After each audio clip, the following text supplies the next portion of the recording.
Welcome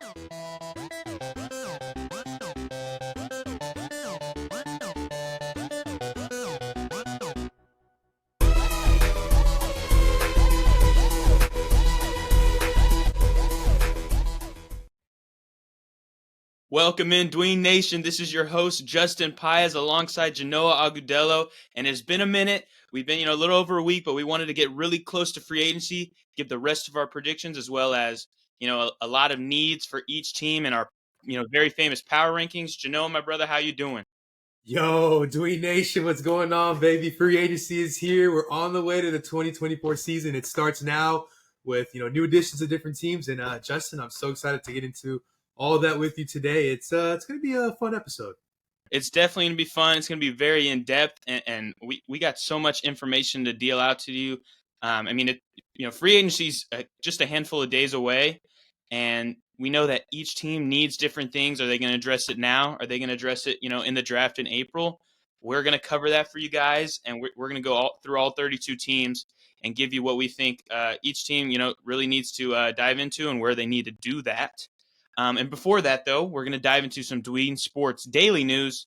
There's a lot to cover. And earlier today, we just got news. Jerry Jeudy of the Denver Broncos is headed to Cleveland. We knew that his name had been up in trades for the last, year and a half, maybe. And so he finally gets shipped out for a fifth and a sixth. I'm glad he's out of Denver. He was going nowhere there. My thoughts on to Cleveland.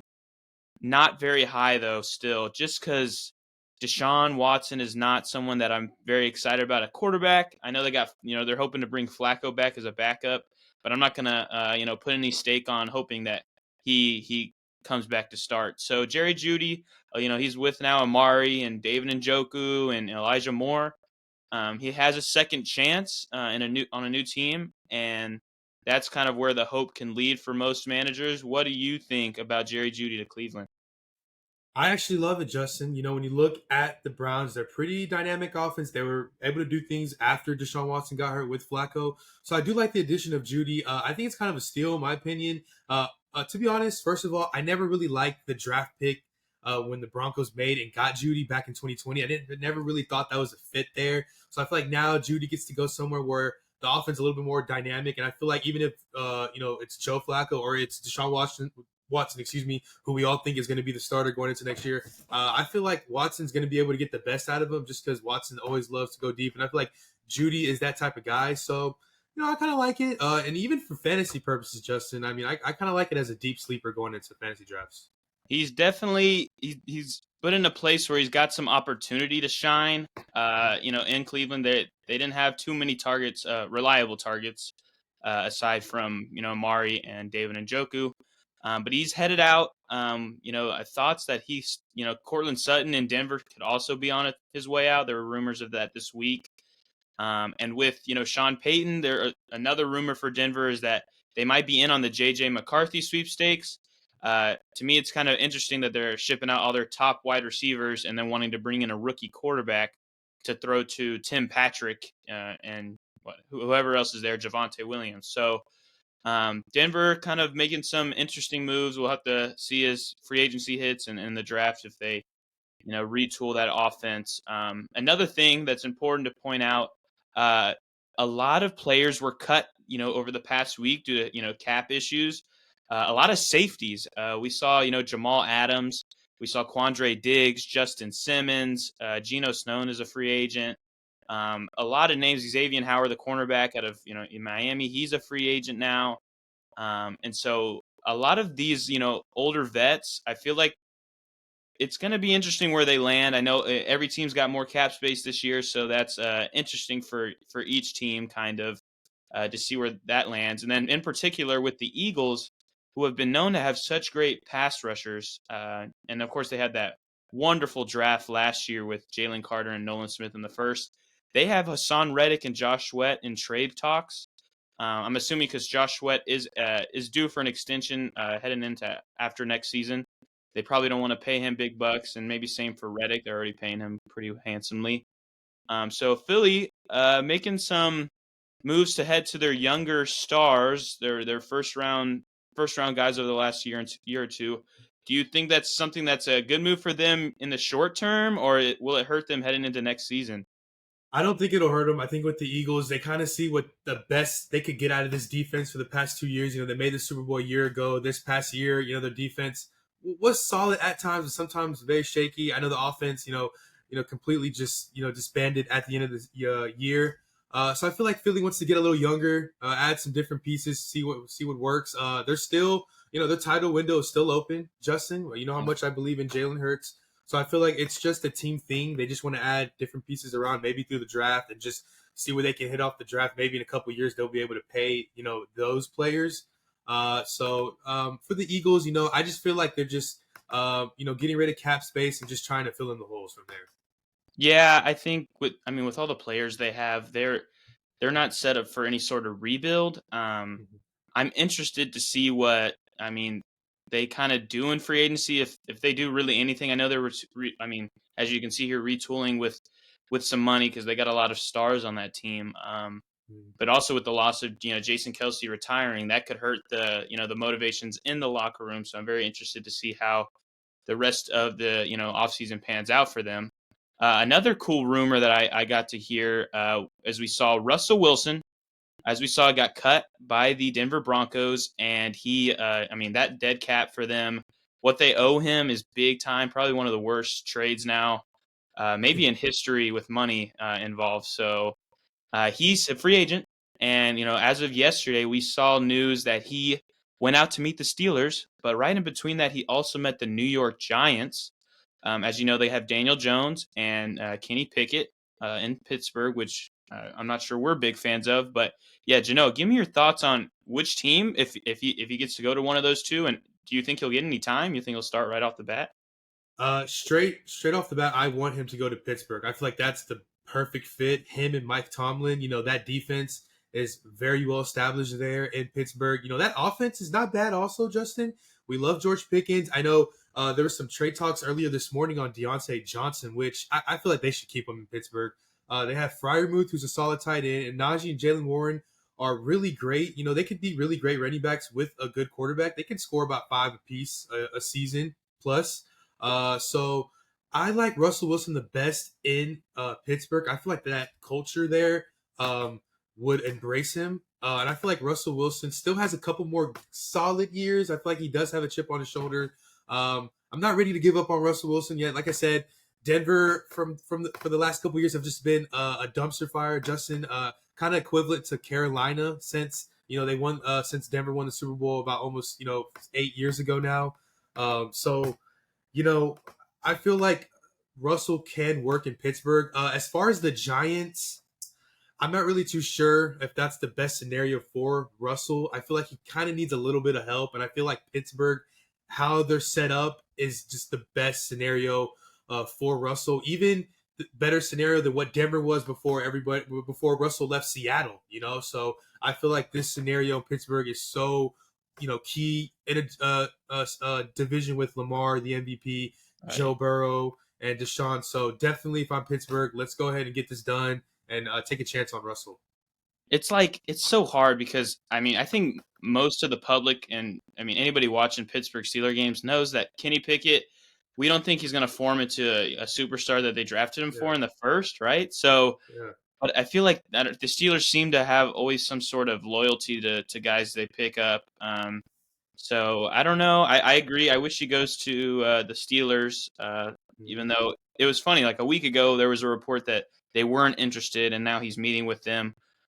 So a lot of moving parts, but they need a backup in there anyway. Not that Mitch Trubisky was a great backup, but he's headed to Buffalo, and they just have Mason Rudolph. So even if they think Pickett is their guy for the year, they should still bring in a good veteran in Russell Wilson.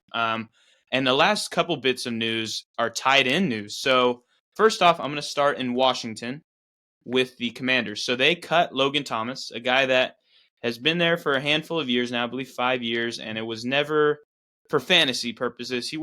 Mimi had a couple, big games, but he was never someone you would rely on in fantasy, kind of a waiver wire, pickup. So he's out of there, and they signed Zach Ertz, uh, a guy that wasn't on the team at the back half of the year. He signed another practice squad or something for the Lions, but never got on the field for them. And last we saw of him in Arizona, he was still getting he was getting a good number of targets, but it wasn't super big for fantasy. And then of course he got injured, and Trey McBride took over.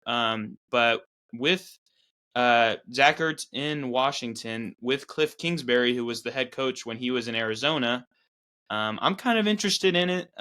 Maybe like a Logan Thomas type, maybe a little bit better. I think Ertz is a better talent, still in his older age. But yeah, I'm maybe a top 20 tight end. Do you have any thoughts on what Ertz could bring to Washington? I don't think much at the moment. I do think he could be a great veteran tight end. I feel like in the draft, I feel like the Commanders will kind of go the same way like the Cardinals did last year. You did mention Trey McBride, who came on later in the year, and he was a stud for the Cardinals. I feel like the Commanders will probably go that route, Justin. But I do like Zach Ertz to be a pretty reliable, as you mentioned, like kind of how Logan Thomas was last year. One of those weeks where you need a tight end, maybe tight end's a buy or hurt, or maybe your tight end just didn't produce Kyle Pitts. But anyways, um, uh, yeah, definitely Zach Ertz. I feel like he can get about 4 or 5 touchdowns. It always comes down to health, Justin. He's a veteran now, as you mentioned. So, I do like Zach Ertz. I do have to see how that offense comes together. And maybe if they draft Drake May, maybe that might change my mind a little bit than compared to Sam Howell. It's. I feel like a lot of people might be looking at this move and they're like, "What are the Commanders doing? Yeah, Like, why not get a guy in the draft like Jatavion Sanders in the second or something?" And as much as I could agree with that, it's just rookie tight ends don't hit, right off the bat for a rookie quarterback, like somebody that can be relied on for a young guy, and Ertz can be that guy for them. I don't think there's any Sam Laportas hiding out here, and like there was, like he came out last year and was a baller off the front. Which, oh my gosh, my dad continues to tell me that he feels like he discovered Sam Laporta, which is funny. I mean, I gave it to him. He did say it, but you know what it is. So that doesn't happen often though. Fantasy managers, Dween Nation, but so I think that's why they're bringing in a guy like Zach Ertz, because they know they're going to have a rookie quarterback in the locker room, and they're going to need someone he can rely on in short games, because we know Ertz is not going to be a big yak guy. So anyway, moving past that, the last bit of news before we dive into our last bit of free agency predictions is Jonnu Smith.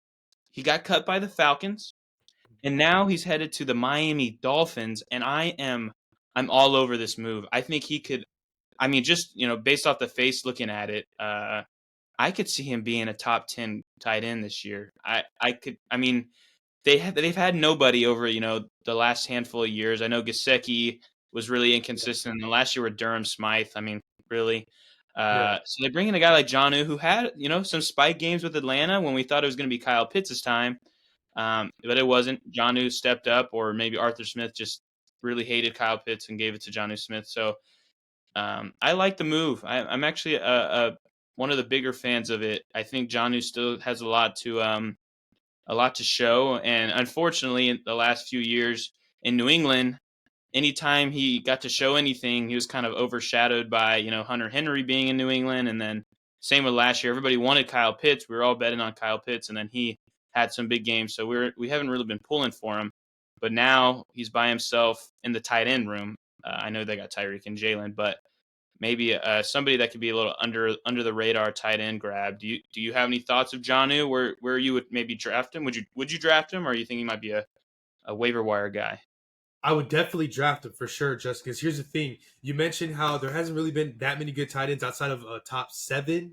There hasn't really been a top 7, good amount of tight ends per year, especially this year. And you mentioned Kyle Pitts, who was one of the tight ends that we thought were going to, be great. Jonnu Smith is going to be good on this offense. When you look at what he was able to do in Tennessee, you mentioned his 1 year, I think it was, in New England, and then he came over to Atlanta. I mean, he's always been a solid tight end. He hasn't really had the opportunity like he really did in Tennessee, but when he had the opportunity, him and Tannehill had that connection, and Jonnu Smith was quite, I remember, solid tight end for a year or two when the Titans were, winning the AFC South and stuff like that. So I feel like, yes, Jonnu Smith can be another pass catcher for the Dolphins to open things up for Tua. They, Gesicki, he's been all right. I think he was in New England this year, right, Justin? Yep. Yep. But He's a his freak. last year in Miami, he was not that good. His very last year, I think it was in 2022, he wasn't really that good in Miami. He did have a decent year in Miami. I think it was the year before they got to it. Maybe it was the year with Hmm. Fitzpatrick a few years back. So Gesicki, they really, Smythe, I think his name was this year. I think I got him in a dynasty league, one of my dynasty leagues, and he just never really hit the field, never really saw, the snap count. So definitely this could be a player for Miami though, now that like gets volume, now just like gets targets, like a tight end that even gets you like 4 catches, 40 yards, but he still gets a touchdown. So those type of tight ends that week in and week out, they're getting that type of volume. So I do like Jonnu Smith automatically now is a top 7 fantasy tight end. So definitely would draft him. Yeah, if I have my solid 2 running backs, 2 receivers, I have my ace quarterback. Sure, why not get another running back and maybe Jonnu coming back around? So love Jonnu going into next year. He's a sneaky pick and top Definitely. 7, I think, so far. Yeah, I feel like he's gonna. I mean, like I said, he's gonna go under the radar. I think a lot of teams are gonna be like, Dolphins never have good tight ends, and that's Mm-hmm. true. But I think it might be due to talent more. Yeah. Seeing Durham Smythe and then Gesicki kind of be just a touchdown throw kind of guy. They only threw to him near the end zone occasionally. So this is the best to me they've gotten, and so that's why I like Jonnu. And as you mentioned, top 10, top 7 would be pretty. That's pretty spicy, That's Mm-hmm. right around the Yeah. Dallas Goddard area, but I enjoy it. I enjoy it. All right, that's great. That wraps up Dween Sports Daily News, and now we're going to move into our quarterback and tight end free agency predictions.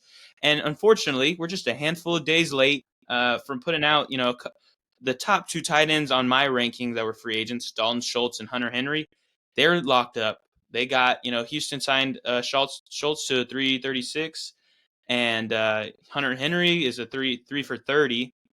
So they both get those top tight ends on the market, and that kind of leaves it pretty dry. Before we jump into I only want to talk about one more tight end, honestly, and then we can dive into the juiciness of quarterback. Dalton Schultz, that's probably the biggest headline for fantasy people. He returns to Houston on a good deal, 12 a year. It's impressive. Some people are thinking it's an overpay. I think it's a good pay. I think it's right on the money. And yeah, I think he's back to being a top 10 guy, maybe around that, the Jonnu area. So yeah, what are your thoughts with Dalton, staying with CJ? Yeah, I love it. I love it. I'm very happy for my Texans to be able to keep Dalton Schultz. Many times in the season, he was reliable. He did make mistakes in that divisional round against the Ravens. But hey, I do believe in Dalton Schultz as a number 1 tight end. This guy's I would say, a catching machine. He gets about 6 to 7 catches. The yards, Justin, isn't always that much. It's never really over 70 or 80. But he gets you a good about 5, 6 catches a game. Pretty decent for fantasy and pretty good for the Texans when you need to convert on, big time, third downs and stuff like that. So I love Schultz going into next year. As far as tight end wise, I did say if Jonnu's around the top 7, I would say Dalton Schultz is around top 5, borderline, because you still have the emergence of Jake Ferguson, who I love, Justin, who we both love. I'm very familiar with, along with Travis Kelce, Mark Andrews, and maybe Kittle. So then you can maybe put Ferguson, Schultz, You a got couple other Laporta, people. Andrews. I don't know. Laporta. I did forget about Laporta. But Andrews, though, is top 3, though. So you got to put Travis Kelce. It's a little bit deeper Yeah. than we think it is, I think. Yeah. And Goddard along the way, too. So as far as fantasy, I do like him as a top 5 tight end, though. But we'll wait and see on that, though. We'll wait and see. Definitely. Great. All right. Well, yeah. And then Hunter Henry, kind of the same that he's always been. Nothing too much to dive into. I think maybe, with a rookie quarterback, he might want to rely on, his tight end. So maybe a little bit of a bump in value for Hunter Henry. Now diving in, there's only one tight end that I really am interested in talking about, and that's Noah Fant. So Noah Fant was a first-round pick, a handful of years ago by the Broncos. And was it in the big trade with Mhm. Seattle for Russell? They send out Fant. He goes to Seattle, and it's pretty nothing. He was injured quite a handful, and they also had Will Dissly, who stole some reps, and now Noah Fant's a free agent. And we're thinking, where could he go? That could really suit his talents the most. And to me, what was hurting him the most is Will Dissly was playing very well for Seattle. He was scoring, some touchdowns here and there, not a big fantasy impact. But now Will Dissly has been cut by the Seahawks, and I would like Fant to just return to Seattle. and be that number one guy. There's not really a spot for him that I'm really, happy about for fantasy. Maybe if he goes to Los Angeles, the Chargers, he could be something there if they don't get Brock Bowers in the first. So I like maybe the Chargers. Do you have any spots that Noah Fant could really shine? I like the Chargers. That's really it. I like the Chargers the best. It's been a while since we had a big time no fan game, but he still has some years definitely on him. Yeah, definitely. He's still a pretty young guy. So yeah, that's really quickly on the tight ends, but quarterbacks I know is what we really wanted to dive into, and we're going to start with the biggest name, the best in the class of quarterbacks. We got Kirk Cousins, and I want to get what you think is the best spot for him headed into 2024. For Kirk Cousins, I would say he has to stay in Minnesota. I feel like he was playing some of the best football we've ever seen in his career right before he got hurt. Justin, he was performing so well on a fantasy level, Justin. It was so sneaky. I mean, some people didn't even draft Kirk Cousins in last year's fantasy drafts, Justin. Right. But when he has, look, I mean, going into next season, that offense is underrated. I mean, look, they did just cut Alexander Madison, but you got to believe that maybe there's something there with Ty Chandler, or they can get some. Historically, Minnesota has drafted great with running backs, so I'm not worried about that. But you look at their wide receivers; they have one of the best receivers in the league in Justin Jefferson. They have Jordan Addison, and what was the other one? Osborne, who's a pretty decent. I feel like that offense is always well each year in year out under their head coach. Is it O'Connell, right, for the That's right. Vikings? Mm-hmm. He's been a pretty decent head coach, so I like him right now in Minnesota. So let's just keep that core going. We want to keep Justin Jefferson happy because here in a little bit we're going to have to pay him, and we don't want him to have any unhappiness or anything like that. We want him to have a smooth season this year, come in and come out, and let's just keep Kirk Cousins. They seem like they're pretty close. They seem in touch. I see Justin Jefferson talking about Kirk a lot in a positive way, and vice versa. So I do think that the best fit is to just have Kirk Cousins stay in Minnesota. I completely agree with you. I think the hardest thing is with Minnesota, they've been running this back for what, 4 years now, 3, 4 years with Kirk. And I don't know if there's any sort of exhaustion there by the organization. And I know it seems that they are in money troubles because they can't get a deal done with Jefferson yet. And I know that's probably their number one priority. And if that is, the thing, they're probably, Daniil Hunter's not coming back on the defensive side. If they pour a lot of money into Jefferson and they can't, re-sign Kirk, he could be headed out. But I also have him pinned to Minnesota, and of course not Minnesota. I think there's only one other landing spot for him, and it's Atlanta with the Falcons because there have been talks of that. There have been rumors that he's looking for a house in Atlanta, so I'm interested there. I think that could be one of the biggest moves. Easily would make the Falcons the favorites in their division. And so yeah, that's kind of where I guess we have it there. Kirk, for fantasy purposes, if he headed to Atlanta, I'd probably have him around the same, maybe a Yeah, little bit better. No, probably around the same because you don't have Jefferson, yeah, you don't have Addison, so maybe that quarterback 12 to 15 range. yeah, Either way, so for fantasy, if you have him in dynasty, don't be too worried about his, where he yeah. lands. But I enjoy either of those two locations. Moving on to number two, our number two guy here is Baker Mayfield. And I feel like we're probably going to be aligned on this. I have him staying in Tampa. They just re signed Mike Evans. And so they're not going to give Evans, who just went on, quoted, if you quoted him, he said something along the lines of, I want to play at a place where I have a great quarterback and I can win a Super Bowl. If they don't sign Baker Mayfield, I feel like that would be kind of stomping on that statement. So I think he pretty easily returns, and there's been mutual interest. So yeah, what are your thoughts with Baker, where he could be? I agree with you. I do think he stays in Tampa Bay. I feel like Mike Evans wouldn't have resigned, which also, Justin, by the way, was very surprising re-signing. I thought Yeah. Mike Evans was out the door there, but hey, he wasn't. And I feel like him and Baker now have a connection there. I feel like, they like what they have there. They did make it to the divisional round. Just came up short in Detroit. So I definitely think that they can run it back and see what they can do in division now. Justin, that's pretty winnable. But with the Falcons kind of emerging as a pretty, decent candidate to win that division. Yeah, I think that's important. Just like they can still compete in this division. Mhm. I mean, last week we were talking. I could have saw them as the worst team in the league. Now bringing Yeah. Mike Evans back, it gives me more hope for them. Mm-hmm. And with Evans, it kind of makes it pretty certain that they're going to bring Baker back. So we're Yep. aligned there. I think we'll pretty easily get that one correct. Moving on to number 3. He's not a free agent per se. It is Justin Fields. I don't think we projected where we want him to go, where we think he fits best. But yeah, where do you think Fields? Where would you want Fields to be dealt to in the coming weeks? Well, now that Russell Wilson looks better in Pittsburgh, I like Justin Fields a lot in Atlanta. So I love it in Atlanta. I feel like he feels it. I think he is from the Georgia area, correct?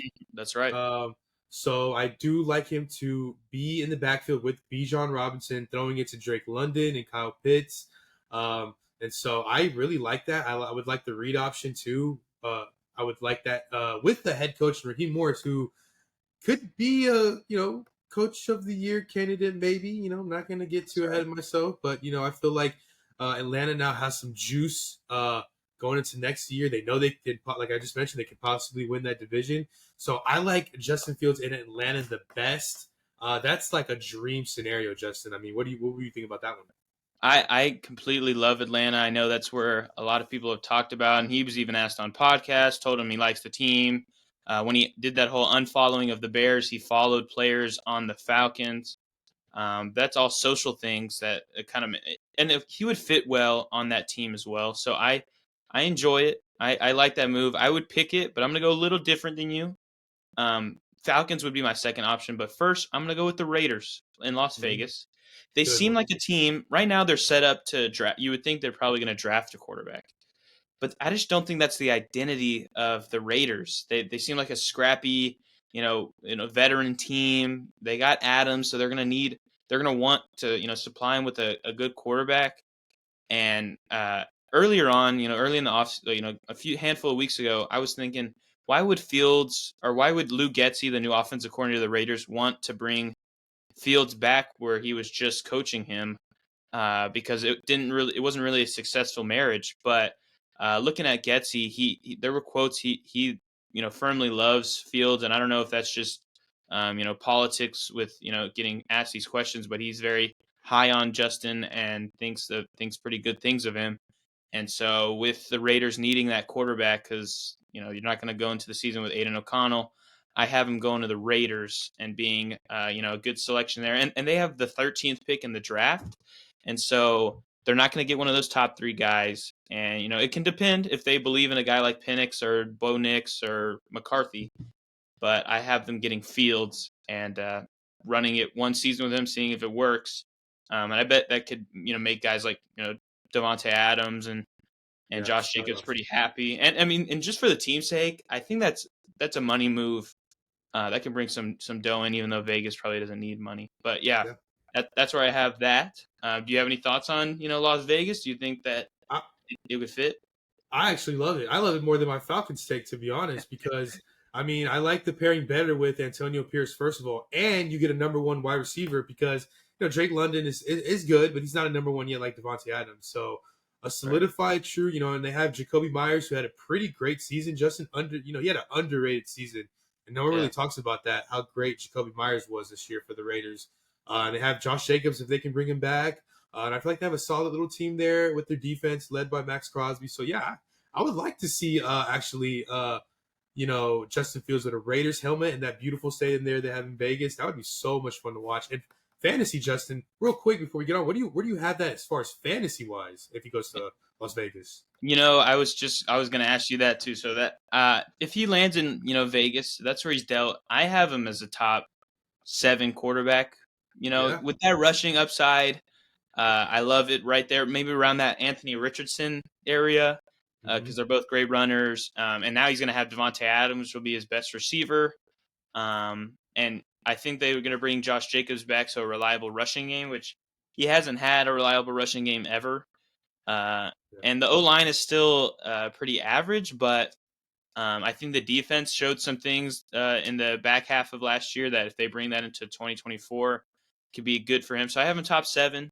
I think I have him in a similar range though if he goes to a team like Atlanta. So uh, I think either way, if he lands at either spot, fantasy managers are going to be happy and excited for him because I think they're going to be better situations than what he has currently. But yeah, and now moving to the last handful of names.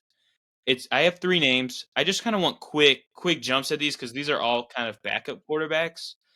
We got Gardner Minshew, we got Jacoby Brissett, and we got Ryan Tannehill. All free agents. All have shined in one way or another at one point or another.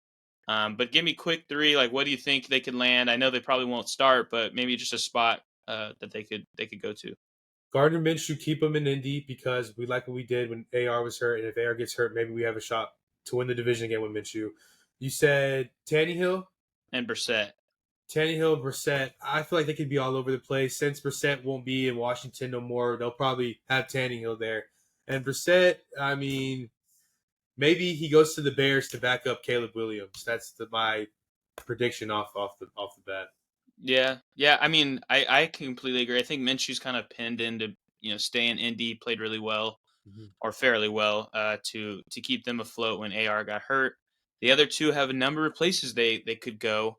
The one rumor I was hearing with Brissett was coming back to New England, and I kind of like that. So I haven't have him going to New England, and then with the Jets, trying to get rid of Zach Wilson, they're gonna need a backup, and so I had Tannehill pinned to the Jets.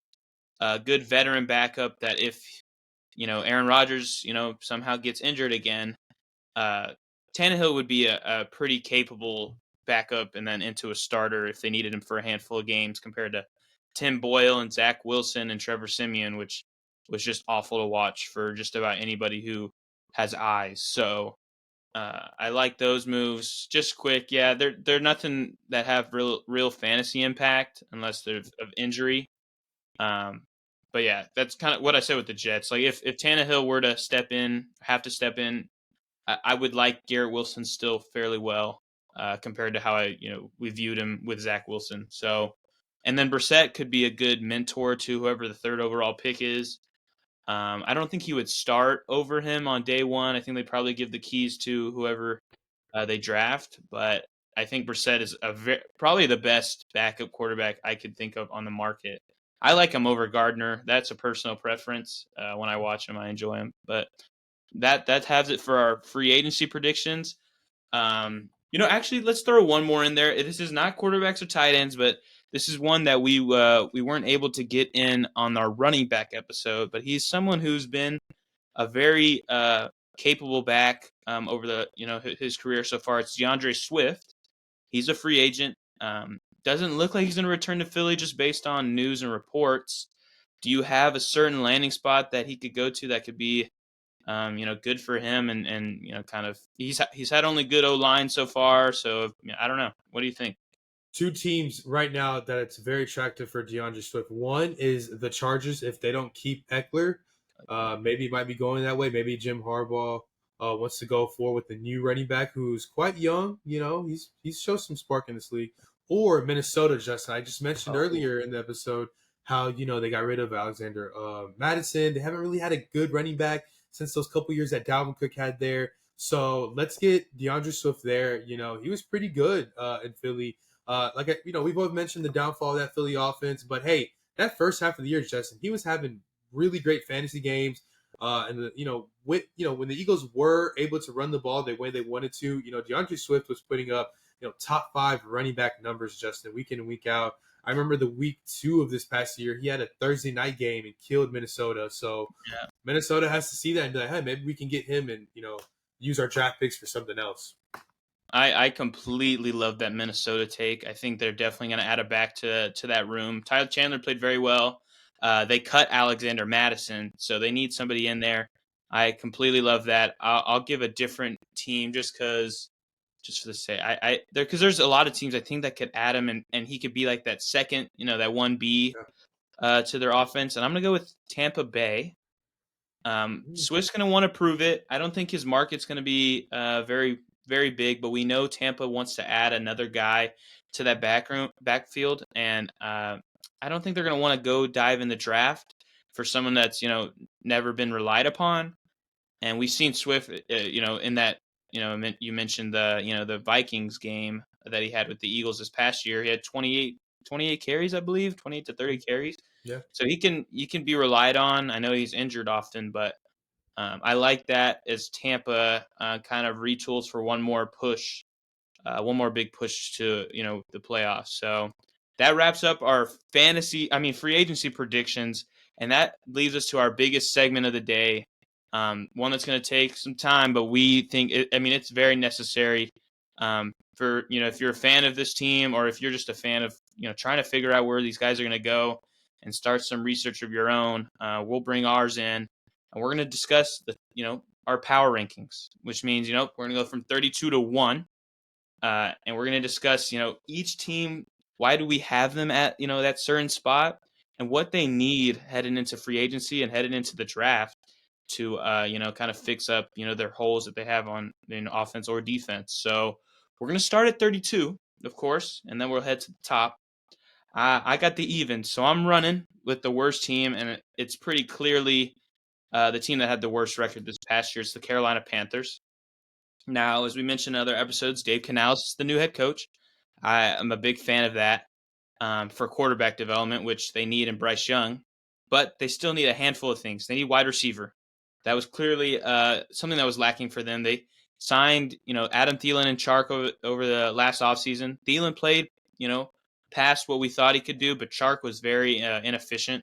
So they got to grab a wide receiver. It's pretty quickly one of their biggest needs. They don't have a first-round pick, which hurts. They can't get one of those top guys. They do have the first pick in the second round. That leads me to a second thing they need. They need offensive line. Ike Ekwonu, he didn't play super well, but he's someone that they're going to need. So they don't need that on the line, but they need just about everything else. Their center has not played super great. And if you watch those games, Bryce Young really did have no help. He had no time to get that ball out to open receivers, and then those receivers weren't even open. So tackle, wide receiver, and then it looks like they're going to get rid of Brian Burns. I know they franchise tagged him, but there's been rumors that they're trying to make a deal to maybe trade into the draft. I think it could happen on draft night. They move in, get rid of Brian Burns, which means they need an edge rusher. I could really go on for days. They just need about almost everything. Running back was pretty disappointing, but I don't think they'll address that. I think they'll stick with what they had. And then cornerback, they cut Dante Jackson. So corner might be cornerback 2. They have J.C. Horn, of course, who is perfectly fine. So they need a lot of help. Did you have the Panthers at 32, and kind of what any extra thoughts you have on that team for this year? Absolutely. I did have Carolina at 32. I feel like, they're probably the most poorly ran organization right now with that new owner. I feel like, it's kind of weird how you do the whole drafting process to pick your number one overall QB with the coaching, with the quarterback's coach, and then you fire him not even within a year. So definitely poorly ran. As far as now, we love Dave Canales, and I agree. They need some offensive line now for their first overall pick. I know they probably don't pick in the first round at all, right? So they definitely need to make a trade to get Burns, to give away Burns, and to get something. You know, um, so definitely Carolina's 32. Kind of like them if they were to get some wide receiver help as well. Yeah, we're kind of aligned there. That moves us to 31. Which who do you got as the second worst team, and what kind of they need to do to fix that Well, pretty bad roster? Well, I've looked at many different power rankings, Justin, but this came at a change this morning. Actually, I did a Oh last wow. minute tweak on my power rankings, and it's Denver. Now, I just don't like the way they handled the Russell Wilson situation. I know he wasn't all that, but there was other different reasons why that didn't work, and it's half Russell, half Denver. And then they get rid of Jerry Judy. So now I'm thinking to myself, okay, I understand it, but and then now they're gonna get rid of Cortland Sutton. So now it's a whole rebuild. We don't really know what they're going to do as far as quarterback. Are they going to maybe get a Tannehill or a Brissett and have him start the year and just tank? Maybe, who knows what they're going to do. I think Denver's future is in bigger question now. I'm not really sure what Sean Payton wants to do now and what playmakers he's going to have. So definitely feel like I'm not really sure if Denver does have a draft pick. Justin, are they still in that They got that. Seattle? They got the first round pick at I believe it's 12. 12. Yes, 12. Okay, cool. I was looking up here. It is 12. So I feel like if they're not able to get a quarterback, you did mention earlier that that there's going to be 3 to 4 maybe quarterbacks within the first 8 picks. If maybe Denver can pull off a trade to get one of those quarterbacks in the top 9, maybe I like it. Also, I feel like you know what are they going to do as far as defense? They got rid of Simmons this week, so I feel like they don't Right. really have an enforcer on their defense as well. I do like Patrick Surtain, but that's really all you got there in Denver, Justin. So not really optimistic for them. If they can trade up and get maybe like a Drake May, I feel like now that emerges as a better place for a Drake May rather than Washington, in my opinion. Because I do like Drake May with Sean Payton. So that's why I have Denver at 31, but I definitely feel like they need to trade it for a quarterback, preferably Drake May. They definitely have a lot of holes. So I had them at 27. So I had them a little bit higher just because they had a little run in 2023. But I agree they're in a pretty bad hole. I'm a big fan of Sean Payton still. I know you didn't have a great season but he's got historic track record as being a really good head coach. They definitely need to bring in that quarterback some way or another. I think they will go rookie. Um, Probably have to trade up for one of the not the top three. I don't know if they'll be able to get up there. That would be nice for them. They could get up and get a guy like Daniels or May. But I think they'll probably end up getting a guy like McCarthy or Penix or Nix. They're probably landing in one of those areas. But they need wide receiver, as you mentioned, of course, quarterback. And then with the loss of Simmons, secondaries in need. I could see them, if they don't go quarterback, I could see them drafting one of those top corners like Terrion Arnold or Quinyon Mitchell to help that secondary. But they really do need a lot of pieces. I think the Broncos organization probably thought, wow, a couple years ago they were only a quarterback away. Then it didn't look that way. They were a coach away, and then they think were a coach away, and it wasn't the case either. So there's a lot that needs to go into fixing their season. So I like that at 31. For me, at 31, I have the Tennessee Titans. Now, that might be partly because I'm not a big believer in Will Levis. He showed some flashes last year, but it wasn't super special. Uh, and so they bring in a new coach who I like Callahan as the head coach. He did not call plays in Cincinnati, so he'll be a first time play caller. Uh, headed into Tennessee. They lose their best player on offense with Derrick Henry. Is it looking that he's not going to be back? Yeah. And then an aging DeAndre Hopkins. Treylon Burks hasn't, formed into what they wanted him to be yet, and their O line is still one of the worst in the league. So the offense is kind of the scariest part. Their cornerback room is pretty bad as well. The secondary. Obviously, they traded Kevin Byard to the Eagles at the trade deadline this past year. So a handful of issues. They are in one of the, not weaker divisions per se, but a division that's going to be pretty tight. And so if they, find some right pieces, they still have Jeffrey Simmons on the defensive line, but definitely they need a help at running back. I know Tyjae Spears looked really good, but he's not a full workhorse back. Wide receiver, they need help there. As much as you might love DeAndre Hopkins, I know we do. Used to be on the Texans, but he's what 31, 32, and so they need help there. Chiga Conquo really didn't live up to, I think, the hype that was kind of surrounding him after that rookie season. We were thinking maybe he could be that Delaney Walker that Tennessee loved, a handful of years ago, but he was not that. And then their O line, I know they drafted Peter Skoronsky in the first last year, but with this, I think they had the 7th overall pick. I could see them going O line or wide receiver, which would be very helpful. But as of right now, looking at it, I think it's pretty dim for their 2024. Where did you have Tennessee? And then then it'll come back to me. But yeah, what are your thoughts with that? Well, I had them at 27 before today, but when I made my little tweaks around the power rankings, I actually, Justin, have them in the same spot as you now. In that you said 30 spot, correct? Yes. Oh, I have them at Jeff 31. You have them at 30? 30. Oh, gotcha. I had them at 30. Whoops, my Okay, bad. no So worries. I had them at 30, right under Denver. I feel like their situation is a little bit more better than Denver, just a tad bit. So definitely had them at 30. I mean, we saw something from Will Levis. Right now, the Broncos have no quarterback. Mm-hmm. Jarrett Stidham, if you think that he could start for them this year, I think you'd be be a silly thinking in that. So Yeah, yeah, but they do have. I mean, I like Spears. He was very explosive. I know Denver has Javante, which I do think is in for a better season. I know he yeah. was coming off the ACL and all the extra injuries he had, in the previous season. So, but yeah, okay. So you had him right there with me. But moving into my 30, I know you mentioned you have Tennessee at your 30. At my 30, I have the New England Patriots.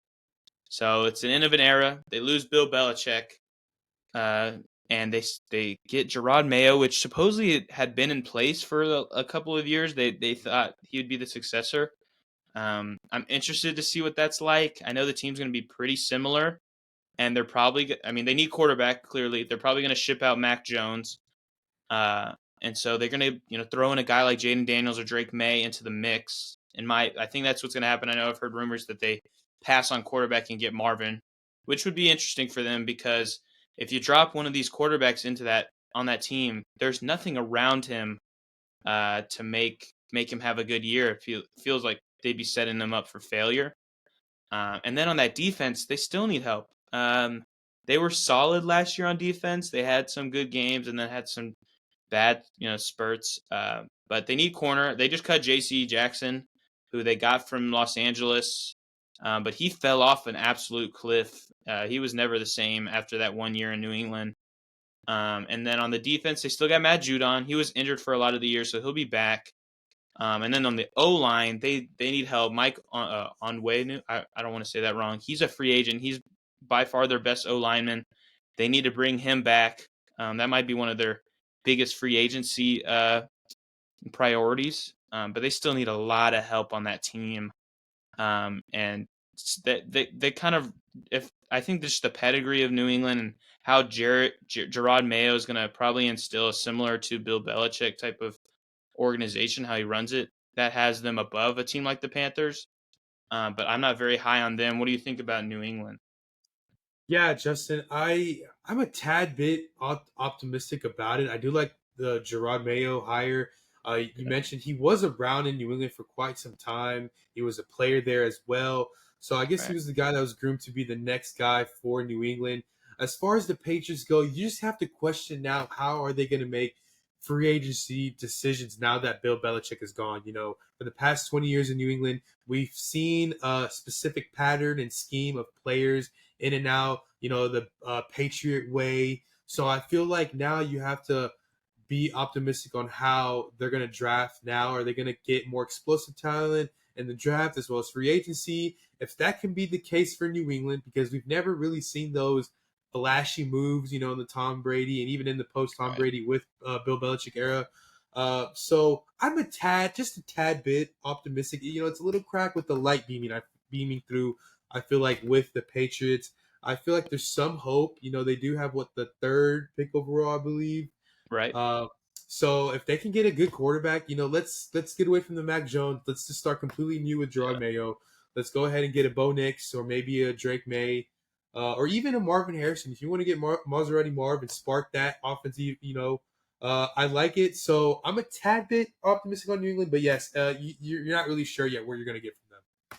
Yeah. And one more thing before we jump to your 29. I think that there's one of two options for the Patriots on that quarterback decision. They're either getting somebody at 3, Daniels, May, they think Mhm. McCarthy or Nix or that guy. 3 would be that, or they're gonna pick Marvin Harrison at 3 and probably trade into the first, maybe at like 15 or 16 or 20 something if one of those guys are dropping, and do that. So I think that's one of the two options. I think some Patriots fans would like that number 2 option, kind of setting up whoever you think your next franchise quarterback is with Marvin Harrison. So that's something that's very interesting. I think if people want them to do that. So yeah, that's New England. They're at 30 for me. You said what are they at for you again? For me, they're 29. So I have Carolina at 32, Denver 31, 30 for Tennessee, and then 29 is New England. Gotcha. So you have them at 29. You got to talk about them a bit. So yeah, okay. So then okay. So give me at least maybe, I don't know, a couple thoughts between why maybe Tennessee's at 30 and New England's at 29, and then I'll jump into my Mhm. 29. I feel like I have Tennessee a little bit lower because we know that their franchise quarterback is going to be Will Levis for another year. So I like New England a spot better at 29 because now they have the potential to get Marvin Harrison and start their offense. Maybe they might want to go Marvin with Bailey Zappi at quarterback and see how that goes for a season, and maybe draft a quarterback in the third or fourth round to back up Bailey Zappi. I feel like they still kind of have some love for Bailey Zappi there in New England. They're definitely done with Mac Jones, but if they don't go the Marvin Harrison, route, they get a quarterback, Drake May or Bo Nix. I feel like that is better than what Tennessee has with Will Levis. Gotcha. Cool. All right. Well, I'm going to jump to my 29, and it's a team that I might be going even more downward on as offseason goes. I have the New York Giants at Mm-hmm. 29. Uh, they have Daniel Jones. I'm fairly certain they're sticking with him for one more season. I know there were some reports that they were done with him. I don't think so. I Yeah. think he's got one more season to prove himself. But it looks like Saquon's going to be out of town. They have the 6th overall pick, which makes me confident they'll probably get a wide receiver there, probably Malik Neighbors or Roma Dunze, which would be big for them for that offense because that offense was pretty bad last year. Darius Slayton is a free agent, so there's that. So if Saquon's out, they're going to need a running back. I think they only have Matt Breida in that backfield. They probably would draft a guy. I'm pretty certain Yeah. they would draft somebody young, Trey Benson or Jonathan Brooks or Braylon Allen, something like that. That would be interesting. But they still need a lot of help. After that first season with Brian Dable, we were like, wow, this could be a new era for them. But they did have a lot of close victories. They weren't super imposing. And then obviously this past year was a collapse of sorts. So they need a lot of stuff. They need wide receiver. They need guards. I know they have Evan Neal, Andrew Thomas on the outsides, and then running back. That's just on the offense. On the defense, they probably need a defensive tackle. They sent Leonard Williams to Seattle last year at the deadline, I believe it was at the deadline. And then corner, I know Dory Jackson is a free agent, so there's still a lot of needs there. But yeah, I have them at 29 just because Daniel Jones, he proved it at times. He was injured throughout the year. Obviously, we saw the Tommy DeVito effect, which wasn't perfect. He had a few good games, but not super high on the Giants. But I have them over Patriots and Tennessee and Denver and Carolina just because I think Daniel Jones is better than what they have right now. Those other teams. So yeah, what are your thoughts on the Giants and where did you have them? So I had them at 28 right after New England. With Gotcha. the Giants, I agree with you. They've made pretty much a couple bad decisions the past couple years with, keep going with Daniel Jones. We've never really saw it. He's had some great plays and he can run the football pretty well. But as far as playing quarterback and passing and making accurate passes and getting the team into the end zone through the passing game hasn't really been so well, Justin. Right. And you also mentioned Tommy DeVito, who was, a little bit of a meme social media thing Right. through Yeah. the last part of the season and with his agent and stuff like that. Cool guy, and I feel like maybe he still has potential. Not really sure with the Giants though. I feel like through the draft they got to go wide receiver. I mean, at this point, if you're going to lose Saquon because you went with Daniel Jones last year and you didn't want to give him the Right. money, I feel like you just got to go another year with those two quarterbacks and see what you got. Maybe DeVito might have something. Who knows? He was a rookie last year and he had some, good, decent, funny, enjoyable moments, I guess. But hey, Yeah, maybe he in was year a sleeper two, a bit. yeah, at least maybe in year two he can make a leap. But hey, you're gonna need to get one of them a wide receiver or a tight end. So maybe a Malik Neighbors, I think, is the best, Yeah. best case scenario for the Giants. I know they usually probably go offensive lineman, which I wouldn't hate, or maybe even Brock Bowers. So those are those three categories I'm looking at. They drafted Thibodeau a year or two ago, so I feel like let's kind of focus on the offensive side. Yeah, and I like that you mentioned Brock Bowers for some reason because Darren Waller has been contemplating Hmm. retirement. Yeah. And if he were to leave, that would be a pretty hurting Hmm. move for the Giants offense. And Brock Bowers could slide in there. I Hmm. think I like the Neighbors one so much because I feel like the Giants are going to be nostalgic on the last LSU receiver they Hmm. got, Mr. Yeah. Odell. So they might bring in Malik. But yeah, okay. So you got your comments on 20.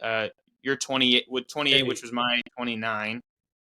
So I'll jump to my 28 since we're still aligned on that. I put the Chicago Bears at 28.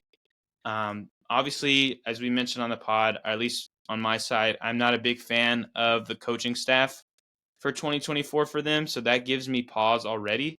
I know they have the number one pick, and I'm just gonna throw this out there. I've heard reports that Washington's gonna be aggressive trying to get Caleb, and I could see a situation where if they're not loving Caleb's, I don't know, actions and stuff like that, that he's been, he didn't compete or he didn't perform in the combine, and I don't know, just things kind of seem a little murky. I could see Washington trading up and getting Caleb, which would be interesting, which would leave Chicago with the number 2 pick. But they're still destined to get their franchise quarterback, which bumps them up. And obviously Fields is going to be out of there. They have DJ Moore and they have the 9th pick, which I could see them going wide receiver. Now, if they don't get a guy like Roma Dunze, like just say he goes before number 9, I'm interested to where they could go. They need somebody to be opposite of Montez Sweat rushing the ball. Or rushing against, being on the defensive line. And then they just extended Jalen Johnson for Chicago. So I think they're going to be fine with that for now. And then they cut Eddie Jackson, who's another one of those safeties that are out in free agency.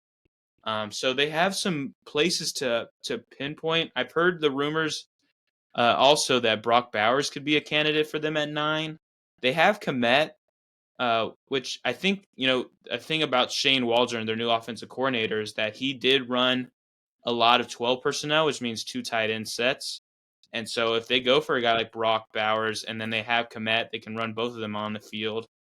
But it's just they need a lot around them, and I just don't love the staff, which makes me hesitant, and that's why I put them at 28. Who did you have at 28? And then what are your thoughts on Chicago, and where did you have them? So I had them the next spot at 27. I had them. I know at 27. I know at 27 it's a little too good for Chicago, but I feel like they have somewhat a brighter future than the other teams like Denver and like Tennessee because they do have the number 1 pick, so they control their own destiny essentially. They do. They could end up with whatever they want. I feel like it'd be great.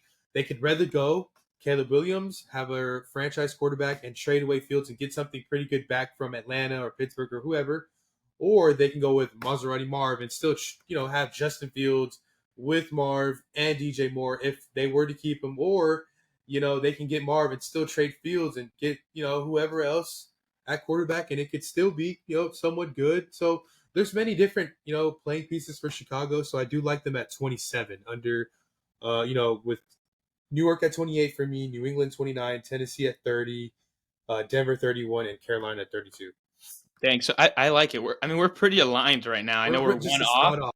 We're one spot off, and that team that you had at 31, I have in my next spot. I have the Broncos there, which kind of gets us right and even. We both talked about the Broncos already, so I'm gonna let you move to your 20.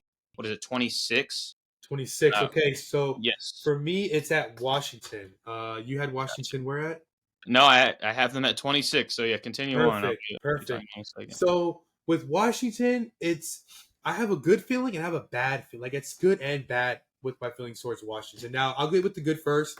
I feel like with Dan Quinn, he's an experienced head coach. He's been to Super Bowls as a coordinator and as a head coach. So I feel like that's good so far. Now we have a quarterback in Sam Howell who we're not 100% sure if we're going that route. We do have some playmakers. Now I'm not sure if they're going to re-sign Curtis Samuel. I don't think it looks that way, Justin, because Curtis Samuel's getting a lot of looks from a lot of contending teams. So maybe they don't keep him. They do have Terry McLaurin and Dotson, who is very underrated, who we like a year ago or two after the draft. We like Dotson. So maybe with Gibson and Brian Robinson as a running back, we don't know if Gibson will be there next year, but Robinson is an established piece so far, kind of has that Rashad White ceiling. And so, maybe, Washington, if they can get a defensive cornerstone piece like my Texans did, or just draft a quarterback, I feel like they're going to be right back in it. Maybe we're not too sure though. What do you think? Okay. So this might be. I'd offer that this is a pretty spicy take. I think that the Commanders. Okay, so let me run back and preface this. Every season, there's a team that goes from worst to first in their division. Okay. Last year we saw with the Texans, they had the second overall pick and they moved and they got their franchise quarterback. Of course, they traded up, got Will Anderson, and then they ended up winning the division. I think the Commanders are my hot team that could kind of surprise some people and win that division. I as much as they got rid of Chase Young and Montez Sweat, their big edge rushers at the deadline last year. I'm a fan of this roster. At least on the offensive side, their O line is solid, nothing special, which is fine. They have the number 2 pick. I think they're getting a quarterback, as I just mentioned, a possible Caleb Williams if they trade up. Um, I so to me, this is another thing too. Cliff Kingsbury and Dan Quinn, they're kind of the leaders now on this coaching staff. I think that team, that veteran. Obviously, we saw Dan Quinn be successful in other locations when he was with Atlanta, and then the defenses in Seattle and Dallas. I think this team, just like at a full scope of it, they're never gonna win the Super Bowl. I don't think there's any shot with the coaching. I don't think those coaches are Super Bowl coaches, but I think they're a team that can be good just about most seasons, or at least early on. Maybe Yeah, a first couple handful of seasons be good, and then fall off like Cliff Kingsbury was at one point. They won a division and they were interesting, and then of course things melted down because they weren't adapting. I think that's what's yeah, going to happen in Washington, and they're going to hit hard this year. Now, yes, Antonio Gibson is a free agent, but I like a lot of what Brian Robinson brings. And then a wide receiver, even with losing probably Curtis Samuel, I am a big fan of McLaurin and Dotson as whoever the franchise quarterback is. Those are pretty good weapons to start out. And then, as we mentioned early on, Zach Ertz is now on the Commanders, could be a really good security blanket throw to for Drake May or for Daniels or Caleb Williams, one of those three. So I'm a fan of what Washington could bring. And then with Dan Quinn's smarts, I think they have 2 second-round picks as well, along with their first-round pick.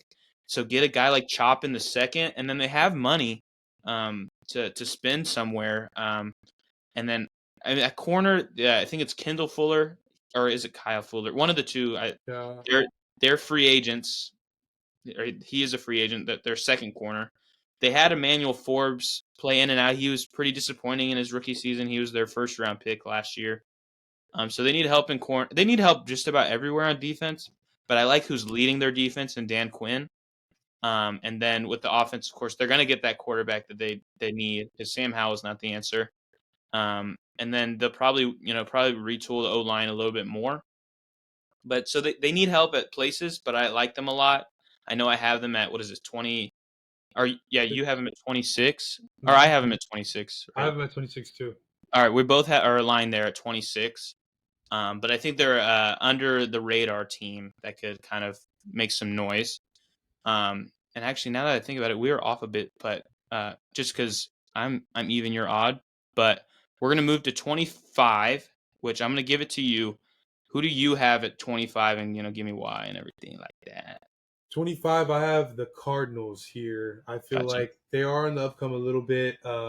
I think they're my sneaky team of next year, Justin. You mentioned the Commanders might be that for you, but hey, I like Washington. They're picking, or not Washington, Arizona. They're picking pretty early in the first round. They have their franchise already. They have a pretty solid head coach in Jonathan Gannon, who I feel like does have potential, from that Sirianni tree of coaches. Hmm. I like Arizona a little bit. I'm tempted to move them up to 24. But I'll just keep that for right now. And I feel like after the draft and free agency, I think I would like Arizona a little bit more. Dang, we're aligned again. I have Arizona at 25, Hmm. right where you got them at. They need wide receiver help. Obviously, Hollywood is a free agent. Michael Wilson was a pleasant surprise, Yeah, but they still clearly need it. They're at 4. The number 1 favorite to go at number 4 is Marvin Harrison, which would be amazing. They're yeah. big fans of Kyler, so Kyler's going to be around there. We like him for the most part. Hmm. I know he was coming back from his injury, his ACL tear this past year, and Jonathan Gannon and that team kind of surprised us last year Yeah. with Dobbs. They won some games they weren't, or they shouldn't have, like that Cowboys game, Hmm. and then they were just close in a lot of games. It wasn't like complete domination that we thought was going into the season. So I'm a fan of them too. They Yeah. need edge rusher, they need corner, so they still need help in a lot of areas, but they have the draft capital. They have 2 first rounders. They have the 4th and the 27th pick. Mhm. And so maybe getting a guy like Marvin at 4 and then a guy like Darius Robinson or Chop Robinson at 27 could clear up that edge help. Or maybe they package that 27 with some other picks to move up and get a nice cornerback. Um, but I agree. They surprised us last year with less talent, and now moving into this year, we know they're going to be more talented all around. So I have them at 25. You have them at 25. Jumping to 24 for me, I have the Los Angeles Chargers. Now, I want to be more hopeful for them. They got a good coach finally, yes. But I don't love Greg Roman. I know he's going to be calling plays. He likes to run the ball. They don't have a running back right now. And they always fight with injuries. So I'm very and another thing too, I know they're in a lot of money issues, so they're going to have to get rid of guys like Khalil Mack and Yeah. guys like maybe Joey Bosa possibly, which could really make that defense worse than we think it is. And then just with those older, all right, I mean they got Keenan Allen, he's older, and then Mike Williams is injured just about all the time, and I have no beliefs in Quinn Johnston. So I'm more down on them. What are your thoughts with that with the Chargers, and where did you have them? Justin, I had the Chargers at 18. Okay, so you have them I up there. I Okay, a little look, bit. I know it's a little bit high for the Chargers. They had a really down year, but you got to think about when their coach was actually competent. When they had Anthony Lynn and Philip Rivers those couple years, they made the playoffs and they had a playoff run with Staley, even though that ended, in a historic comeback and not their favor in a loss to Jacksonville. Right. So I feel like with Harbaugh now, he provides a solid foundation for this team. If Justin Herbert is healthy and they have that defense led by Derwin James, and you did mention that maybe Joey Bosa could be a cut candidate. We don't know yet, but if they were able to keep that defense, it's pretty solid when you have some good coaching there. Greg Roman is a very questionable offense coordinator and really caters more to running quarterbacks as he did with Colin Kaepernick and Lamar Jackson. So we're not really sure what we're going to get. I do feel now with the Chargers, though, they're another team that, in that division, Denver's not going to be a thing, we don't think. And, I like Pierce, but what are the Raiders going to be? So we feel like the Chargers are going to be that team that could challenge the That's Chiefs fair. That's out of those couple teams with Harbaugh being so solid and having that experience. So that's why I had the Chargers at 18, only because of that reason. But I do understand that you have them at 24. Wow. Well, I mean, it's not. I don't think it's hot to say that they're at 18. I'm just lower Mhm. on them, and I like Yeah. your point about the division. I mean, obviously, besides the Chiefs, is kind of up for the taking Hmm. with the Raiders and the Broncos, and then of course they have Justin Herbert, so Yeah. you can't hate too hard. But yeah, okay. So that's you have them at 18. I have Mhm. them at 24. Who do you have at? What is it? 23? Yes. 24 at Okay. 24 I had the Saints. Okay. All right. All right. Yeah. So Tell me about the Saints. Why at the 24? Saints, they have a pretty solid defense, but it feels like every week for the Saints starting lineup there's a different quarterback, whether it's Jameis Winston or Derek Carr or even Taysom Hill, who sometimes Right. gets some passing touchdowns. So we're not really sure we're going to get there. Now the Saints, you always know you're going to have a solid defense who's going to kind of help you be in the game. But if the Saints defense don't get you a couple stops in the first half, I feel like that's when the Saints crumble and they're just not able to win games. And that's not always the best way to win football games.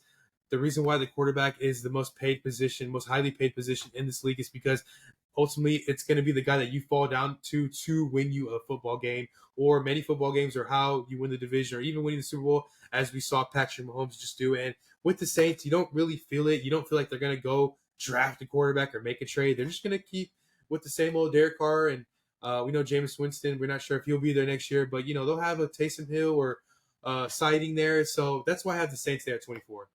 All right. I like that there. I had them at 23, so we're right close on that one. Yeah, like you said, I'm not a big fan of the quarterback play that we saw last year from Derek Carr, and then he was Mm-hmm. injured and it was going around the carousel.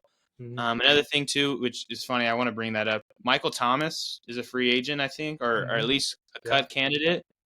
And it was funny to see him getting that Twitter beef this week. Like, why? I mean, I know whatever that guy. It was Jeff Duncan reported that Yeah. he was up for being cut, and then he went off on him, calling him a hoe. Like, what are we doing here?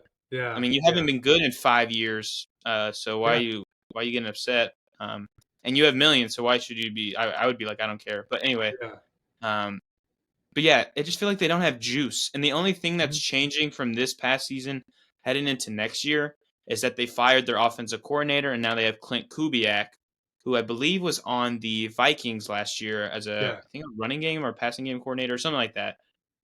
So there's the only glimmer of hope there, but there's no roster changes that makes me think that uh, Clint Kubiak could really change everything for this yeah. team.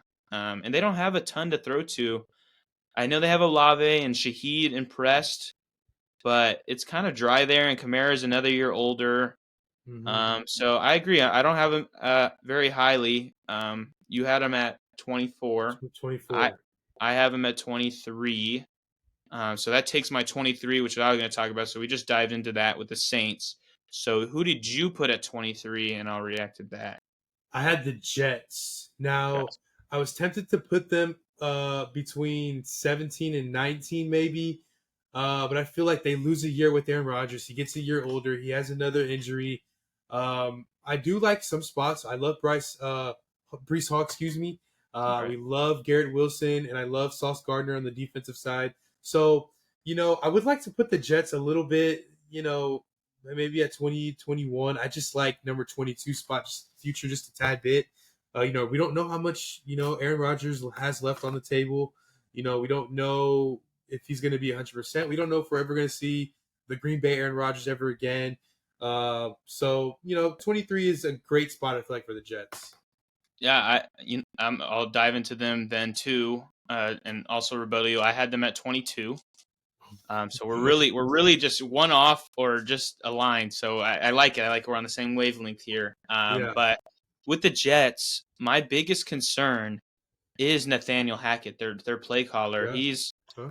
He was awful in Denver, historically awful. Got fired Hmm. in season, and then he's brought to the Jets. And I know they had Zach Wilson, who's not a great quarterback, but they looked as if they were just. I mean, they looked like the worst offense in football pretty easily with the Panthers. Yeah. And if you're calling plays, you should not. I mean, it just should not look that bad. I know Rodgers is worlds ahead of Zach Wilson and all the people that were quarterbacks of the Jets, but it was just so ugly. And I think that's because Nathaniel Hackett's not a great play caller. And Mhm. I know they won. I mean, Rodgers won an MVP in Green Bay while Hackett was a play caller. But this is a different age that I think Hackett has been kind of exposed. And also, just the Jets don't have, besides Garrett Wilson, the receiver play is pretty under Yeah. average. Lazard did not play very well and was injured. Cobb is old, and then they had a bunch of. I think Brownlee was a rookie wide receiver. It was just not very special there. Brees Hall though is a stud. Hmm. And then with O line is to me their priority need to help Rodgers because their O line was pretty awful last year.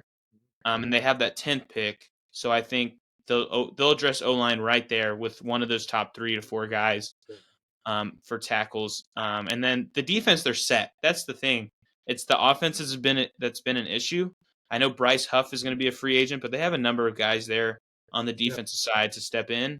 And so yeah, I have them there just because I can't rely on this offense.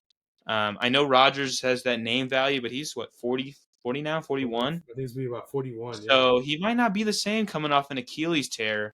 Yeah. I think people are forgetting that maybe. And so I had them at 22. Who did you have at 22? Yeah, I had the Vegas Raiders. gotcha. Uh, Yeah. I feel like their draft spot isn't all that well if they want to get a quarterback, but hey, there's always that trade that they can make for Justin Fields. So, I mentioned Fields going to Atlanta, which is a great pick, but you mentioned an even better point, which I'm starting to buy in. I might even do it on Madden later today or something just to, Justin Fields on the Raiders. So I'm hoping something like that happens for the Raiders, like them at 22. Gotcha. All right. Well, yeah, I mean, literally, you need to stop this. I have them at 21, the Raiders. And guys, I mean, just so you guys can maybe realize, we did not, discuss our rankings before this, so we're not cheating the system here. I have them at 21. I am hopeful that they get a guy like Fields. They definitely are getting a new quarterback into that team. They're set at wide receiver. I think they're bringing back Jacobs, so they're set at running back. Trent Brown was on the Patriots. But their O Yeah. line has been average, so maybe they work on that. And then D tackle is a point of need. They win it last year. I mean, they have Max Crosby on one end, so they're set on that edge side. The Yeah. other edge side, they drafted Tyree Wilson last year from Texas Tech. He didn't play well. I think they'll give him another chance, obviously, because he was Yeah. a top 10 pick. But they also need corner help and linebacker help. So it's pretty well rounded that they need some pieces in the draft and in free agency. But there's pieces to grab, so I'm happy that I think they'll address a lot of those needs and kind of make a good push with their new head coach. But I also another thing, as much as Antonio Pierce kind of led a very good team at the back half, they played very well and better than expected. I don't know if he's that biggest winning coach. I know he had those winning games. They beat the Chiefs and stuff like that in the regular season. But we'll see how he does in a permanent head coaching role. So and Lou Getsy is our coordinator. We've been talking about coaching that we don't believe in. He's probably one of those guys I don't really believe in the coaching for. So yeah, so I had him at 21. They proved enough to be that high without having a quarterback set for next year yet. So yeah, since I have them at 21, who did you put at 21? I have the Minnesota Vikings at 21. Now, Gotcha. I would like to put them a little higher in the power rankings, but it concerns me a little bit that they're not going to, they're still kind of thinking about resigning Kirk. We're not really sure about the future of Justin Jefferson. Could this be his last year in Minnesota? I mean, that's like a possibility that we're, talking about here.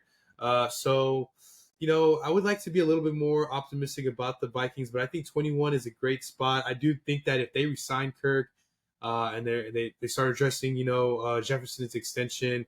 I feel like I don't really even if Daniil Hunter does leave, I feel like Minnesota historically drafts a little bit. Has some gems on their defense that they developed. They had Anthony Barr and Kendricks for those many years. And so now they had Hunter who could be out. So I feel like if they could just draft somebody in the first round defensively after signing Kirk, I would love the Vikings to be that team to possibly dethrone Detroit, who's the favorite in that division, and even Green Bay, who had a late emergence. Who I'm interested to see where you had at on this power rankings in the Packers, but we can get to that later. We'll But did definitely get to did have that. did have Minnesota at 21? So I'm looking at this now. I had them at 20. Uh, so Wow. right ahead of you again. It's crazy, but looking at it now, actually, this team is going to go either in this zone, that 20 to 15, or Yeah. they're going to be one of the worst teams in the league, in my opinion. Just because if they don't re-sign Kirk and bring in a rookie, I'm questionable on it because they were kind of in this zone with Kirk, and Yep. now having a rookie, I don't think they're going to be better. And then they're going to lose Daniil Hunter. I know Jordan Addison's going to have another year under his belt to improve, Mhm. but Hawkinson might not be ready for the season start with the ACL tear. Oh, that's right. And then their running back room, Chandler did impress, but if they just stick with that, I'm a little concerned. I think they're Mhm. definitely going to address that, but if they don't, things could be iffy there. And then if things go sour with Jefferson, I'd be worried. They Mhm. could look to trade him if they don't work out an extension, which I give them an 80% chance that they will. But if they don't, they're definitely going to look into trying to move him to get some sort of assets back for him. And if they do that, maybe at the deadline or something, it could be a complete tanking. So I think they probably are the most volatile spot on here, but I have them at 20 because I'm confident that they can kind of address the quarterback position with Kirk. And then of course they'll have Jefferson, and then their defense will be solid. Obviously their run defense was much better past this past year. So they're and because Brian Flores is a very good defensive coordinator in my opinion. So Mhm. I think their defense will be solid again. It'll depend on who they get at quarterback. But yeah, okay. So I had them at 20, which it would jump to me.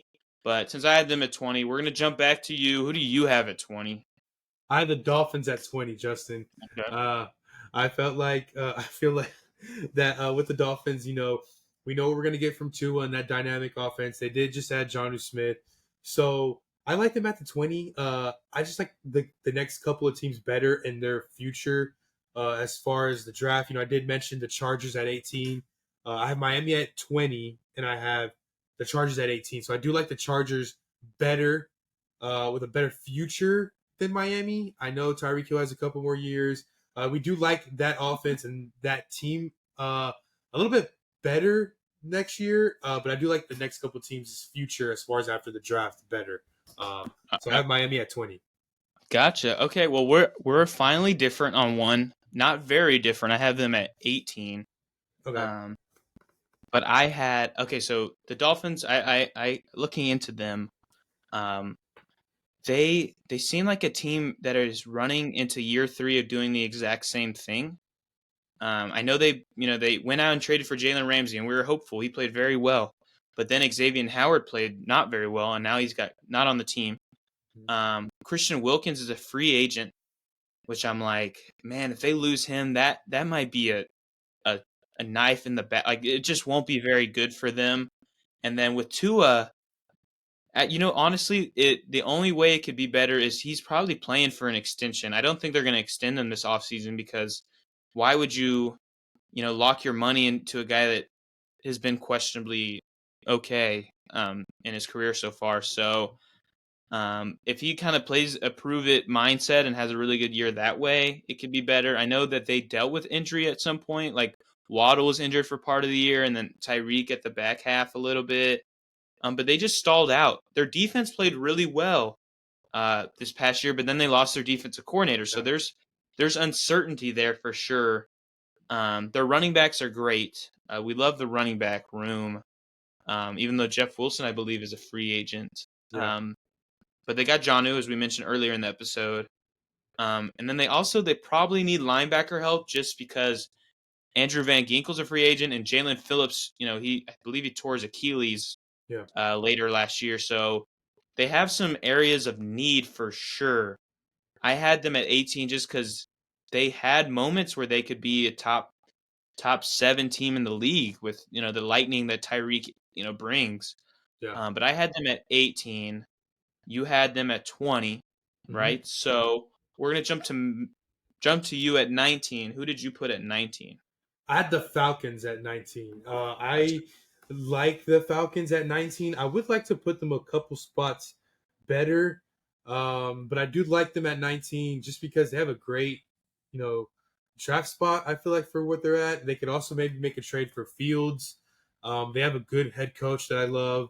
I feel like he has potential to be a good one. We all love Bijan Robinson, so we feel like it's trending towards in Atlanta.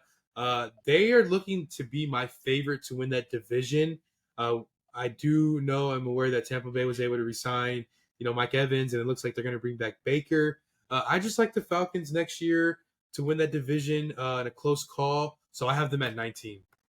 Gotcha. Okay, well, okay, so agreed. I guess through our rankings, it's pretty clear that we have them as the favorite of that. What is it? The NFC South. Yes. And so looking at it, so that was 19, yes. So Yep. at 19, I did not have them. I had the Jacksonville Jaguars Mm. at 19. And I'll jump into more of the Falcons first, and then I'll discuss the Jags. With the Falcons, we are both certain that they're going to finally have that quarterback that they've been searching for. If it's and I think it's going to be a capable vet. I think that's what the direction they'll go. So Kirk or Fields probably is going to be in Atlanta. They have the 8th pick, so they could go rookie. But even with that, it's going to be better than Ritter. And then we've been discussing a lot with coaching staffs are so important. And I think they found the right guy, Raheem Morris. Zach Robinson's going to be the OC. And then they have talent. They have talent just about everywhere. All they're, to me, missing is an edge rusher presence. And so I think they'll address quarterback in free agency with one of those two guys we mentioned, and then get a guy like Dallas Turner at 8, or Jared Verse, Lai Tulatu. Like they have some people to pick through, but we're very high on them. I have them at 17, but at 19 I put the Jaguars. Looking into this year, right? You're like, what are they doing to improve? Okay, they were 8-9 last year. It seemed that they were in kind of firm control of the division until the back half of last year, where they fell off, and Houston and Indy kind of rose up. but I don't see a lot of changes that they're going to make that are going to improve them too much. Doug Peterson, it seems, has fallen flat. Lawrence has not been amazing. He's been turnover prone at times. ETN, they said they're already going to lessen his load, and maybe that'll help him. Because as we talked about in the running back episode, he started out hot and then fell off. I think that could be due to maybe workload overusage.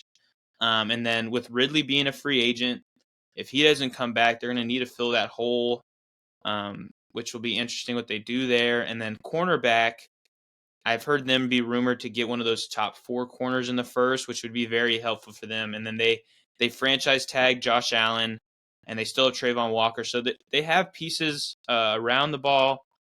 But I don't see something that it can clue me in that they're gonna, strongly improve anywhere. So I had them at 19. Yes, and then I had the Dolphins at 18. Where did you have the Jags? The Jags, I had them at 16. Okay. So Okay. I had them at 16 just because they're kind of like the middle of the pack team. They were Yeah. good for more than part of the year and sort of fell off. So, we're not really sure what the Jags are going to do offensively. It doesn't look like they're going to keep Ridley. So Right. I would kind of lower them going forward, but I'll have them at 16 for now. Gotcha. Okay. So running back just the last couple. So 19 you had the Dolphins. So I had 20 Dolphins, 19 the Gotcha. Falcons, and Okay. 18 the Chargers. And then between the Gotcha. Chargers and Jackson, because Jacksonville's at 16, for 17 for me, it's Seattle. Gotcha. Tell me about Seattle because I had them So right around. with Seattle at 17, first off, I love the running backs and I love the head coach that they were able to get to replace Pete Carroll. We love Mike McDonald here. He was able to provide a great defense for the number 1 seeded Baltimore Ravens. I feel like if he can have this in Seattle, they made some cuts this week, surprisingly in Seattle, but I feel like they have the cap space and the draft knowledge to add and fill in the holes there. The offense is pretty good. The only thing is the quarterback that we're not 100% sure on. So there's a couple questions in there, but I feel like once they get the quarterback situated with Mike McDonald and his knowledge of defense, I feel like that would be a pretty good team. Yeah, I like Seattle. I'm trying to look here in my notes. Okay, so that's at 17, yes. And then 16 you had Jacksonville. Jacksonville. Okay, so it's 17 for me. Okay, hold up. I don't know why my notes are messing up. Okay, gotcha. All right. So next for me, at 16. No, it's 17. My apologies. All right, 17. I had the Raiders, or did I already put the Raiders? Why is my notes totally fudging up right now? All right, tell me more. Okay, while I'm looking this up, tell me more about Seattle and why they're over the teams that you just recently put. So I like Seattle because their offense is a little bit more established and younger, and I feel like they have like a huge ceiling. The only thing is the quarterback. I feel like if they can get a quarterback in the second round, maybe if they get some like a Rattler and see what they can do with that, Spencer Rattler. With Geno Smith, I'm just not sure if like he's the guy going forward. I think they signed him to an extension. I just don't think in that division that's pretty competitive with the Rams and San Francisco and what the Cardinals potentially might have.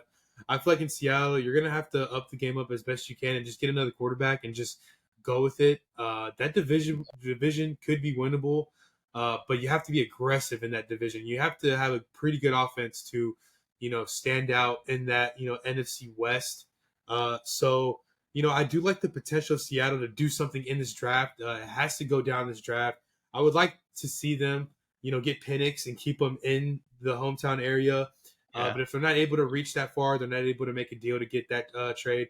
I like for them to maybe get Rattler in the second or third round and see what they got there.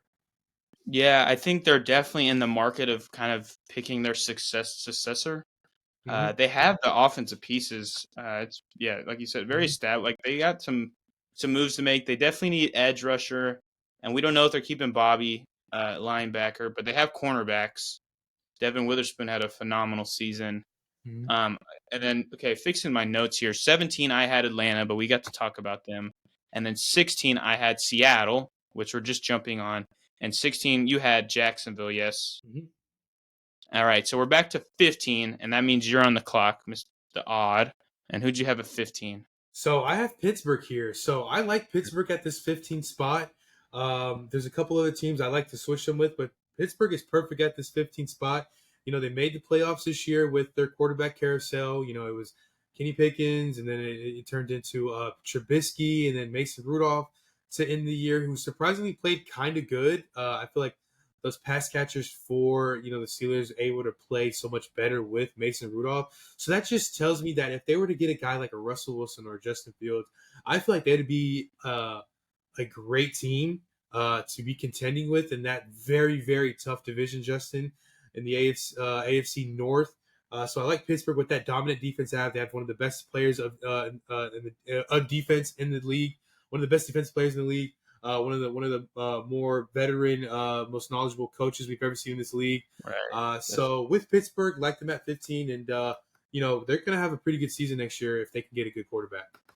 Right. It's like, okay, I had them at 15 too, so we're aligned there.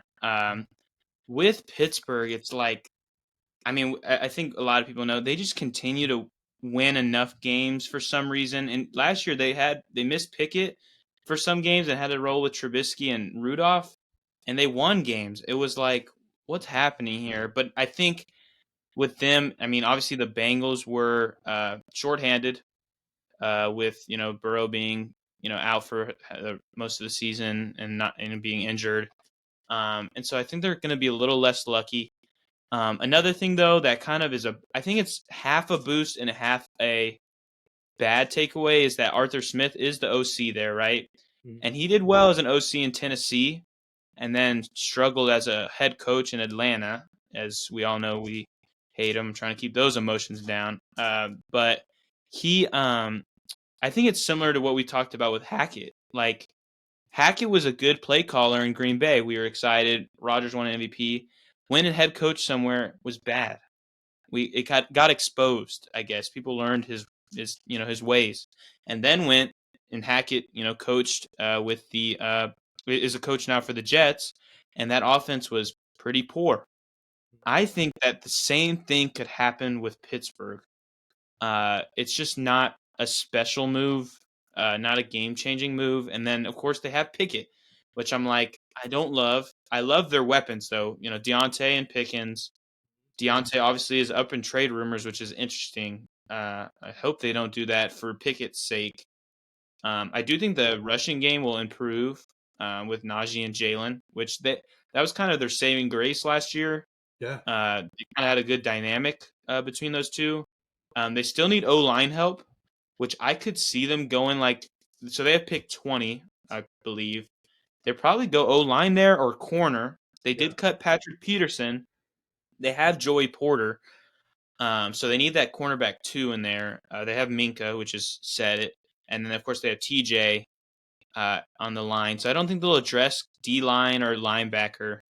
I think they're going to jump in on offensive line. But there's still rooms where I mean, if they can, get some cojones and get a different quarterback in that room, we'd all be happy and thankful. Obviously, they're talking to Russell Wilson. But yeah, 15 I think is good just because with Tomlin being such a great coach, they always find ways to win. And so they're definitely going to be in this range at the end of next year, probably like between that 12 and 18. But yeah, 15 is good. That's right in the middle. So great. We're gonna jump to 14, which is me, and I have the Tampa Bay Buccaneers at 14. Finally get a chance to start it. We've been so aligned that we haven't got to do that. But Tampa, I was much lower on them a handful of days ago. Then they re-signed Mike Evans, and it changes my whole perspective on it. Just because he's a complete game changer. I don't believe in the coaching that much without Dave Canales, so I do think that there's a high chance they fall a little bit under this. We have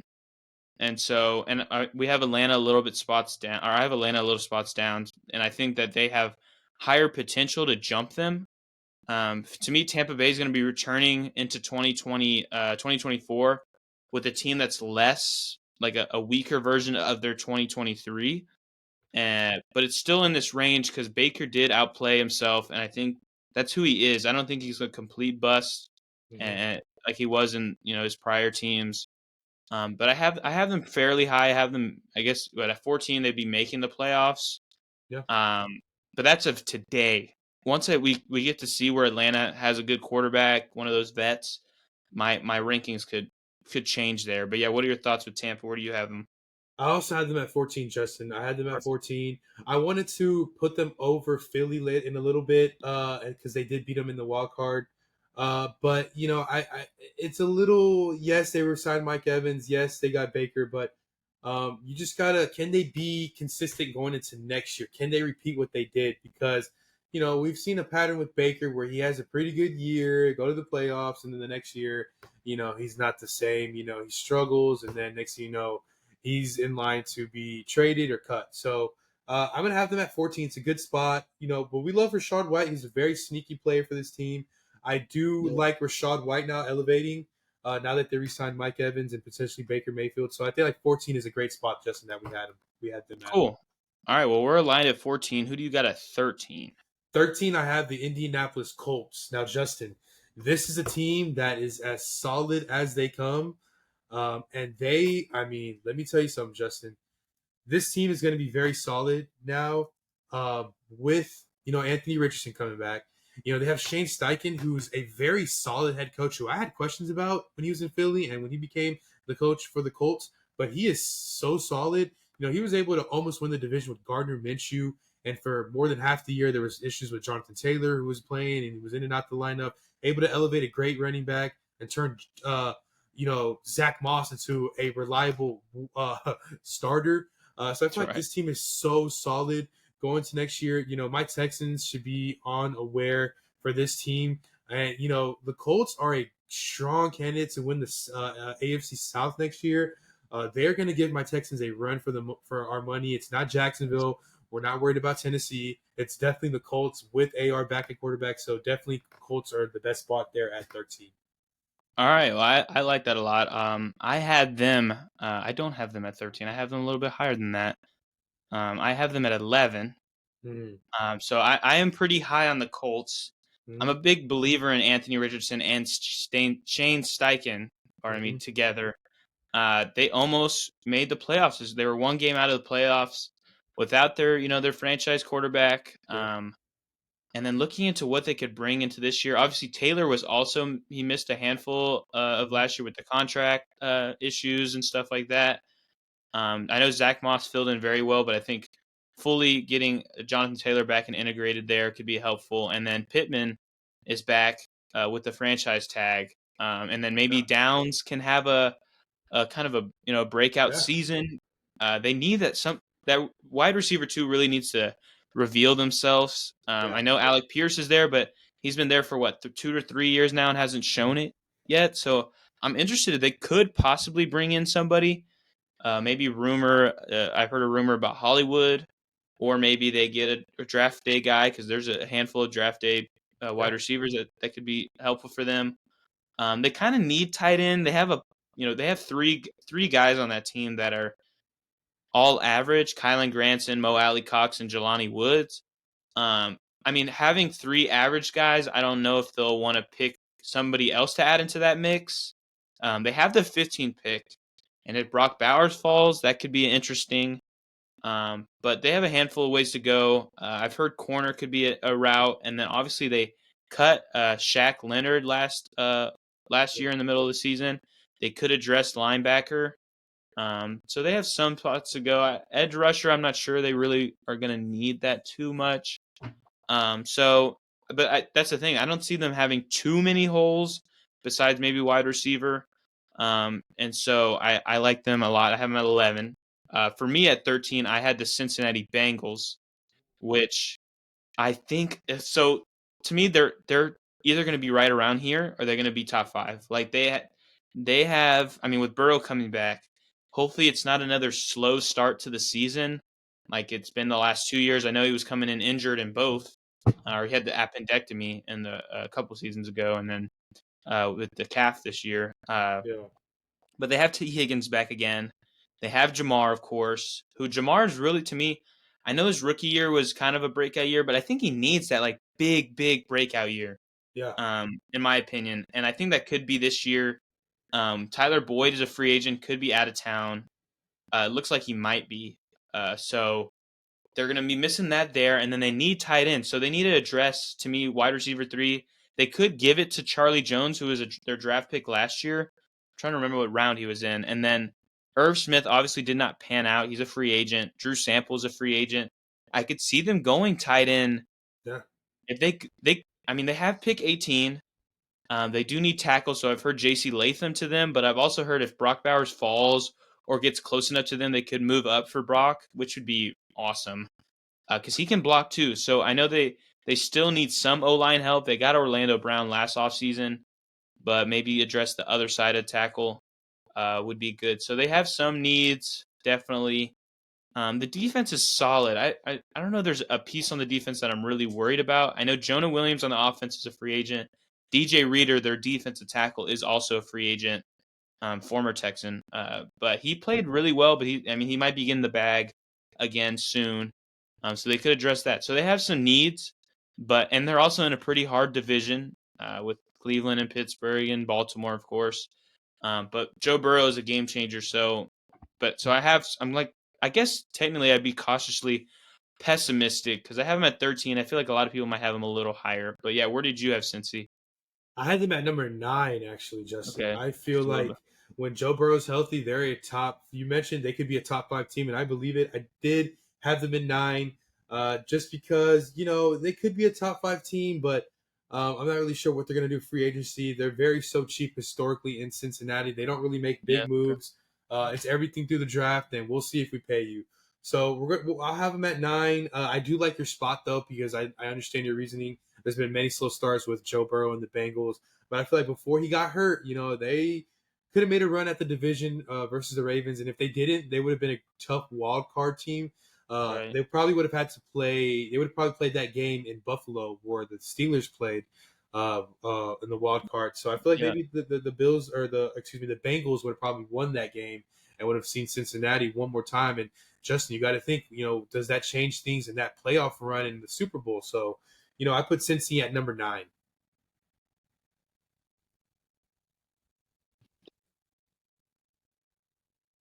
Yeah. Hold up. Sorry, it kind of froze on my thing.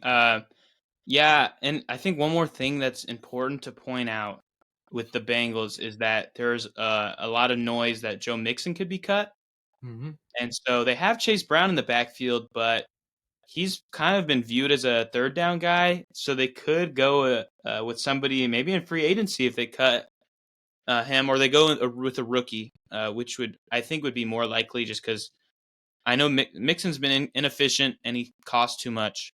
So I don't know if they're going to pay big to get a vet in after wanting to spend less at that backfield money, but they could draft a guy or just think Chase Brown is their next thing. So I think running back's another area that they could talk about. But yeah, they were close to the playoffs as you mentioned, and so since he's got I'm I know I said I'm pessimistic, but there's room for some high potential for them. But yeah, Yeah. okay, so that was number 9, 9 for you me. had them at 9, yes. I had them at was it that 13.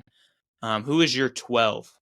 12 is the Eagles. So Gotcha. I like the Eagles. I was pretty sad to put them at 12. Just the way they ended is the reason why they are at 12. Otherwise, I think it would have been like top 7, top 8, even maybe top Mhm. 5, as they were for most of the year last year. So they've had some cuts and stuff, and I feel like I like what they're gonna do in the draft.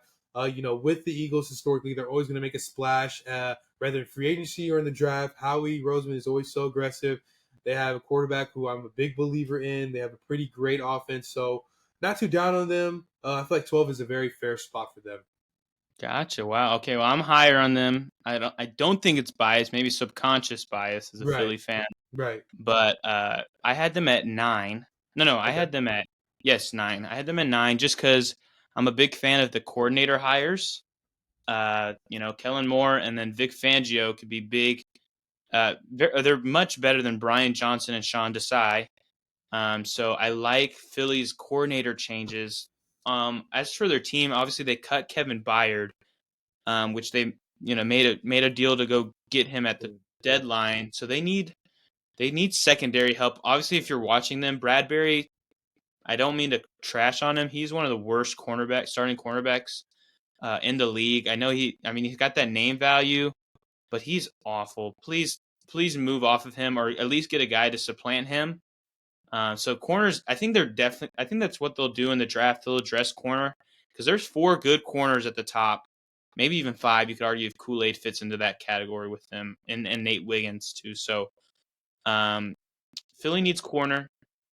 I think they need a wide receiver 3. I think they're tired of trying to work with Quez Watkins, Julio, washed up Julio, and Olamide Zaccheaus. Like, that's not going to do it for them.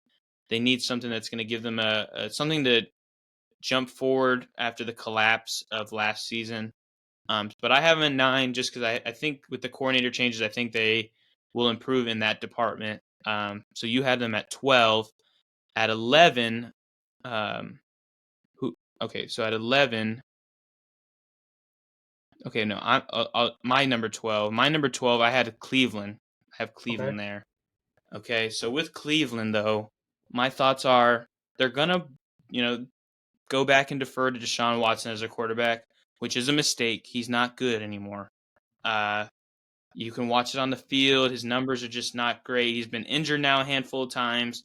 And I think Cleveland, in their hearts, know that deal to make it fully guaranteed and pay for him as their franchise quarterback was not the right move. But they still have a phenomenal defense. Nick Chubb will be back. Hopefully, that injury won't slow him down too much for next year. And then obviously they traded for Jerry Jeudy today. They have Amari and they have Njoku. So I'm a fan of their offense, but it will be capped due to Deshaun. And then, of course, their defense is one of the best in the league, if not the best. But I have them at 12 because I am worried about quarterback play. And then obviously, too, in that division, Cincinnati's going to have Joe Burrow back, who we just talked about. And then with Pittsburgh, I think they'll be better because they have a better coordinator. Even though, I mean, okay, so like Arthur Smith, I don't have very high. But then who was their coordinator last year? He was even worse. That's why he got Oh, fired, obviously. I don't know why I'm forgetting his Canada. name. Matt Canada. Matt Canada. Thank you. Yes. So they will be improved, and hopefully maybe Russell Wilson hits the field for them over Pickett at some point in 2024. Mhm. So I think it's going to be improved teams around them, and that's why I have them at 12. Who did you put at 11? So 11, I had the Browns. So I had 12 Okay, so Philly and 11 the Browns. Yeah, so we're kind of pretty much close with that area with the Browns. And I agree with you. They have one of the best defenses in the league. I feel like that offense is pretty good, Justin. At times, you don't really need to really care who's at quarterback. uh, I would like to see another year with Joe Flacco. But hey, they do have Deshaun, and you mentioned Nick Chubb will be back. So they just made a trade yeah, today for Jerry Jeudy. So I feel like that improves their offense for whoever the quarterback is. So I like Cleveland a lot at 11. cool, awesome. All right, so then at 11 for me, I had the Indianapolis Colts, which I had mentioned earlier, so we won't dive into that anymore. Which will jump us to, was it your 11? Who was at your 11? Cleveland. Yeah, Okay, Cleveland okay, is someone at yes, 10. gotcha. All right, so tell me your 10. My 10 is the Buffalo Bills, and they barely cracked the top 10 just Wow. because how their offense became a little dysfunctional. They did find a spark, though, with James Cook. We're just not really sure what they're going to do. We're hoping they can address the wide receiver big time here in the offseason, whether it's through the draft or free agency.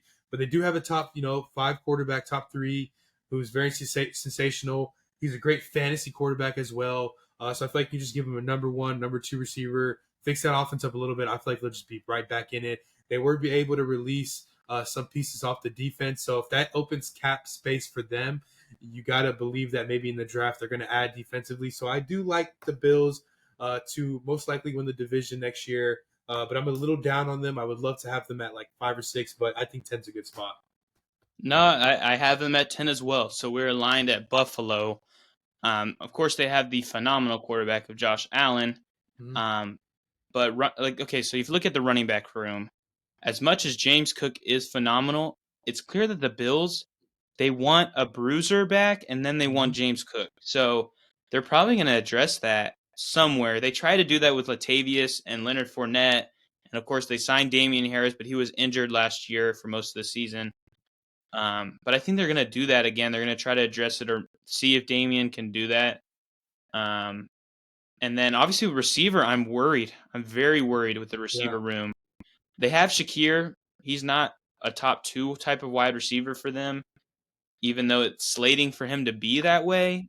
With Diggs, questionable to return, and then Davis is a free agent, so they have some clear concerns. They have the 20th overall pick, and they've been pinned at getting one of those top wide receivers, which I think they'll definitely do.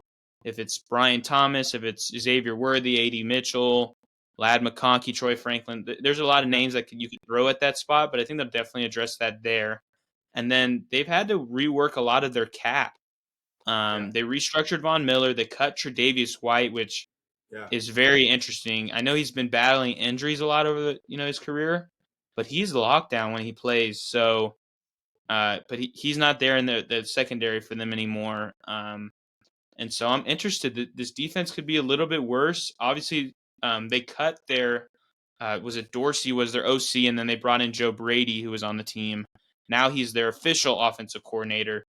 And we saw them improve on the on the offense after they got the new coordinator. Obviously, they were like 6-6, yeah. made a change, and then jumped to the playoffs and almost beat the Chiefs. But I think that 10 is a good spot for them because I think they're heading into next season as a worse roster, as a Yeah. much worse roster. And there's some tension there with Diggs. I don't know what's going to happen there. Obviously, he fell off. I don't know Mhm. if it's because of frustrations with the team or maybe he's just not as good as he used to be. But I like 10. 10 is good. That's where we both have them. Um, and so tell me about your 9. So Mine nine, was I Philly. had mine was the Bengals. So I guess we're good on Okay. 9. All Go, right. go, So go. 9 was Bengals for you. 9 for me was Philly. So jumps to me at 8. The 8 I had the Los Angeles Rams. Yep. Um, I I just love.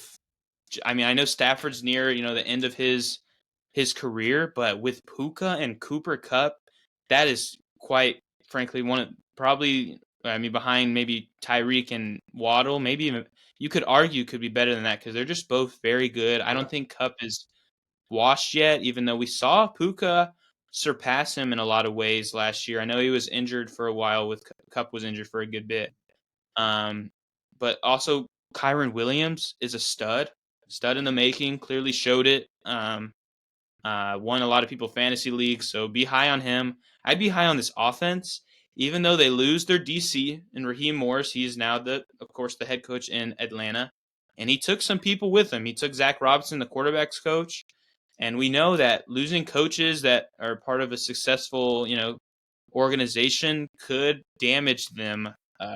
Obviously, with the Eagles, we saw that last year when they lost both of their coordinators, which is kind of what I mean. The Rams are losing half of that, but so looking at it, they have the roster. I think that's what we're looking at. They have the head coach, but it's kind of the surrounding after that can be an issue. Their O line was much better last season, but it's still on bottom half of the league. And then with the defense, Aaron Donald's back for another year. It looks like, and then they had some pieces that to me overachieved. And now with Raheem Morris not scheming up a strong defense, I think that defense could get a little bit worse. So that has me a little bit worried, but I have them ahead just because I think that offense is going to be powerful. And that defense still has really good pieces on it. So I had them at 8. Who did you have at 8? Yeah, I had them at 8 as well, Justin. The Okay, Rams man. are a Nice. perfect spot at 8. They're one of the more surprises of the NFL. And now their team is so interesting to watch. And if you would have told me that before the season started, I would have called you crazy, to be honest, because it did not look that way. But now they have like one of the most entertaining offenses in the league at all. I mean, they have the quarterback with the arm. They have two great wide receivers, one who's could have won Rookie of the Year. The other one who's a Triple Crown, Super Bowl MVP, and now Mm-hmm. at the running back position, they have a running back who's definitely going to go as far as running backs like top 2 to 3 in fantasy drafts. So yeah, at 8, they're going to be good going into next year. They're going to make it tough for the 49ers to try to win that division again. They're going to make it tough for any team in the NFC to get to the NFC Championship. And so definitely like the Rams here at 8. Cool. All right. Well, we're lined at 8. That means I'll defer to you at 7. Who do you have at 7? So the 7, I have my beloved Houston Texans. Um, Okay. so I wanted to put them over Dallas, but I'm gonna put my Texans at 7 just because they're younger. The experience is a little less than Dallas. So I'm gonna put the Texans at 7. What more can I say when you have C.J. Stroud, who is becoming, in my eyes, a top 5, the top 6 quarterback fantasy wise, or just when he's on the field in the NFL. This team has just won the division, so now they have a little bit of momentum and experience with D'Amico Ryans, who's one of the hottest coaches there in the NFL. So altogether, if they can just get an offensive line for CJ, I feel like the Texans can win any football game, no matter when or where it is. So love my Texans here at 7. All right. Well, we are different here, and I do love. I absolutely love the potential of Houston with the money they have, with the just intrigue that it seems that a lot of people are having with them. I had them at 5, so I'm even higher than what you think they are, at least for now. Well, with CJ, Nico and Tank, they re-signed Dalton. The rumors of Saquon, Will Anderson, they need a kind of a buddy for him with Jonathan Grenard being a free agent. So they could address the edge, and then with corner they got Stingley, so they're set there. Steve Nelson is a free agent too, so they need to address cornerback too. Petrie's been off and on. I could see them with how stacked the safety free agent room is. They could bring in a guy there. Um, but I love Houston, as you mentioned. We're riding high, very happy, happy campers here. But I had Dallas at 7. So with Dallas, it's just that heading into next year, right? They're giving McCarthy another shot. Yep, we saw how explosive this offense became in the back half of the year, and then they ran on and won the division. But in complete honesty, they won the division because the Eagles fell apart. I don't know. I mean, as much as they were special, the defense was very good, but they lose Dan Quinn. They lose the coach of the defense. Gilmore didn't play amazing, but he played okay. He's a free agent as well. Of course, they have CD, but I'm not super happy with the rest of the wide receiver room. And then Pollard's a free agent, so they have some uncertainty kind of around the team. But they're good. They're a very good team, and I hate to follow this, but I think is it over the last decade that nobody's repeated as NFC East Yeah. division winners, Mm-hmm. and so that leaves some sort of mental halt for me with the Cowboys, even though I have them over every other team in the NFC East right now. Dak played phenomenally, so I think Dak deserves to be regarded pretty highly. He was up for MVP in my opinion, even though they lost some games near the end with like the Dolphins that kind of set him out in Buffalo. But Dallas is still a very good team. They have a very good roster, and Mike McCarthy is a fairly good coach. He's not a Super Bowl winning coach, but he's a good coach. So I have him at 7. Where did you have Dallas at? I have them at 6. So I had Okay, perfect. Dallas right after Houston. I feel like with Dallas, they get the edge because of experience. They get the edge because they won the division over better teams. I would say with their offense, they do have now a close to top 5 receiver. I feel like CeeDee Lamb, Justin, it could potentially go number 1 in fantasy drafts. When mock draft starts getting released, he should be gone by the 3rd pick. He's Yes. dynamic. He's going to have another great year with the Cowboys. Justin, they're just able to develop offensively. I mean, they had Dalton Schultz a year ago, and then this past year they get Jake Ferguson, who's a stud tight end. They're able to add whatever and be able to be great at offense. Sometimes the Cowboys don't perform well, but fantasy wise, Dak can get those points for you. Defensively, they have Micah Parsons, who in my mind is him and Max Crosby are tied in my favorites for defensive player of 2024. I love Parsons to have the edge to win that one. He is dynamic. I mean, he can do it all. He's an extreme elite pass rusher, and I feel he's going to have another year to his books. With Mike Zimmer now as a defensive coordinator, you got to have a Yeah. tad bit question about that defense. But I'm going to be optimistic just because Zimmer is known for defense, and I feel like Cowboys just need a little bit of a spark, a different spark now for their defense. So Yeah. I think 6 is a good spot for them. Yeah, I like that a lot actually. Six is good. I have them at 7, of course. I like that you brought up Mike Zimmer. I think he is a good defensive coordinator. Mhm. I didn't mention him, but that's a good thing to bring up. So yeah, you have them at 6. My 6 is the Packers. Mhm. And to me, looking at them, it was tough to decide between Houston and Green Bay. So I was Yeah. looking at both. But I think just the intrigue of the offseason with Houston, it seems people want to come to, play in Houston and want to play with CJ. He's got that pool and they got all that money. Um, that's why I had the Houston at 5. I think they're going to be doing more in free agency. But looking at Green Bay, I have them at 6. They really came on the back half of the year, won the division. Love had like some big games. Obviously, that everybody remembers the Cowboys playoff game Yeah. where he was phenomenal. He even played pretty well against the Niners, even though they lost that game. It came down to that last drive, and then he made a bad play with the interception.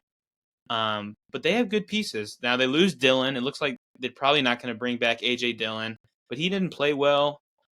They're set at wide receiver. They don't have a star, as we mentioned in other episodes, but they have a lot of good guys. Wicks, Watson, Reed, and Dobbs, and then they have good tight ends. They have Aaron Jones. Looks like they're not going to have David Bakhtiari. I think they got rid of him. So they might address tackle in the draft. And then looking at the defense, they still got Jair. And Luke Van Ness is their DT or defensive end last year. So they could maybe try to attack edge rusher. But they got some moves to make. They're at what picks 20, 25, I believe, in the draft this year. So not super high in the first, but still got a good place to pick from. But I think Love is their franchise guy, and that's why I have them so high. But one thing maybe that you could be devil's advocate here is that if you look at last season, of course they had Detroit in their division, but Minnesota fell off after losing Kirk, and then Chicago should be improved. Obviously, they were one of the worst teams in the league, so there could be more competition in their division this season. But yes, what are your thoughts with Green Bay, and where did you have them?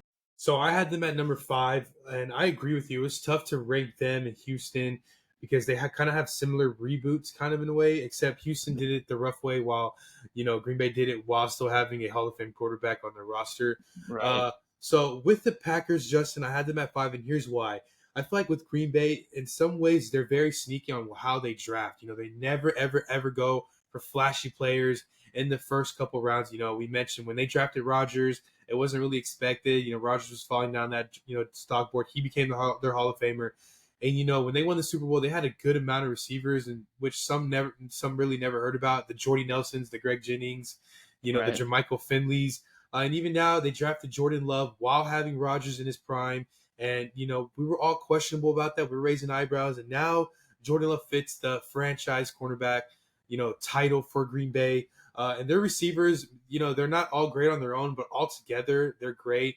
And the That's way that perfect. Green Bay's able to draft all over the field, it's sneaky, but it gets the job done. So I like Green Bay. They were able to knock off the mighty Cowboys week 1. Could have or the round 1 of the playoffs, could have beat San Francisco, but it just came until the end where Jordan Love did make a mistake. So I like Green Bay to make a run next year, and I have them at 5. That's awesome, and I really like the what you said about the wide receivers. So yeah, okay. So we have our top 5 down. We're on to the top 4. Our Mm-hmm. top 4. We're in hour 2, guys, which to me it gets me pumped. Even though you're thinking, how are you still pumped after talking for 2 hours? But I'm like, we made it 2 hours, and we could go for 30 more hours. Like we're flying, and it just means more content for you guys to listen to. So I'm very excited. But yeah, let's dive into the top 4. Tell me who you got at 4. So I have Detroit. It's these last 4. It's not pretty hard to tell. I'll take Detroit just because, they had a great offense. They barely lost to the 49ers. I feel like they'd lose that matchup again if they'd play in San Francisco. Possibly Detroit wins in Detroit, but I'm going to take with Detroit at 4. Good. Okay. Well, I don't have Detroit at 4. I have them at 3. Ooh. So obviously we have the same. All 4 teams are in our top 4. All the same teams. I Mm-hmm. had Baltimore at 4. Ooh. Just because, okay, so obviously if you look at 2023, they dominated teams like the Niners, teams like Detroit in the regular season, and then they made it all the way down to the AFC Championship, and then were halted by the Chiefs defense. Mm-hmm. But looking at their 2024, the Baltimore Ravens, Odell's a free agent. They lost a lot of coaching on their staff. Obviously, their DC is headed out of town, and a lot of people behind him, DB coach, a number of guys. A lot of other teams were interested in what Baltimore put out. Obviously, they just extended Justin Matabuke after tagging him. And then just looking at this team, they also Geno Stone is a free agent, their safety. So the defense has some holes in it. Patrick Yeah. Queen is a free agent. Yeah. So there's some pieces that cause me to be a little worried about the defense. I know the defense is usually always pretty good, but in 2023 they were great, and I think in 2024 they'll be back to kind of good, solid. But that would make them not a top three team. I still obviously have them at I have them at 4 because Andrews will be back for a full season. Lamar's there, obviously. We think Derrick Henry could be there, which would be big time for them. They need to make a move like that to kind of start their 2024 offseason with a bang. They need something to kind of get some juice in that locker room, I think, because they head into 2024 with kind of this roster plus some extra draft pick, some rookies. I don't think it's going to be super exciting. They still need wide receiver too. Zay Flowers was good. Obviously, Odell is a free agent. They re-signed Nelson Aguilar, and there was John Harbaugh came out and said that he wants to give the ball to Bateman more. I'm not sure I'd want to do that. I think they're going to bring in another wide receiver.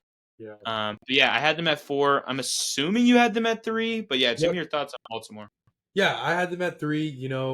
I would have liked to put them at second because they beat San Francisco in the regular season on Christmas Day.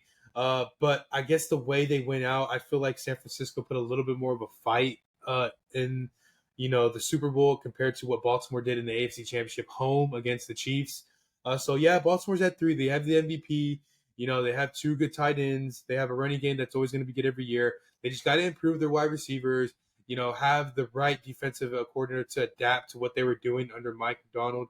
And, they'll be back in the mix. And I feel like I have enough confidence or have enough confidence in Lamar Jackson to make another run at an AFC Championship appearance. Yeah, definitely. Okay, so you had them at 3, and I'm looking at my notes, and I'm like, I'm going to make a change here. I'm going to make a quick change here, and I'm moving Detroit up even one more spot. So originally I had them at 3. I like them at 2 now. Mm, And I'll dive into them actually when we talk about 2. But so at 3, you spoke. You have Baltimore. I have the Niners there. I think Super Bowl hangover might be in store for them. yeah, They lost again, and looking into it, it's just like there seems to be a little brief bits of tension with Ayuk in the team. yeah. McCaffrey was fully healthy for another year, which is not usual what he does, which I know you don't bank on injury, which is Yeah. fair. But I think it's important to point out players like that.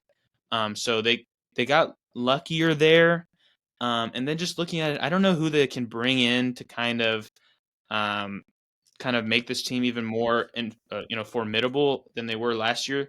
They were really close to losing to that game with Detroit, and I think Detroit has some money and has some space to improve with having a lot of young guys. Obviously, Gibbs is set for another year, and then just like I think that the Niners are at a point where things could be a little worse than it was last year. I still think they're going to be one of the best.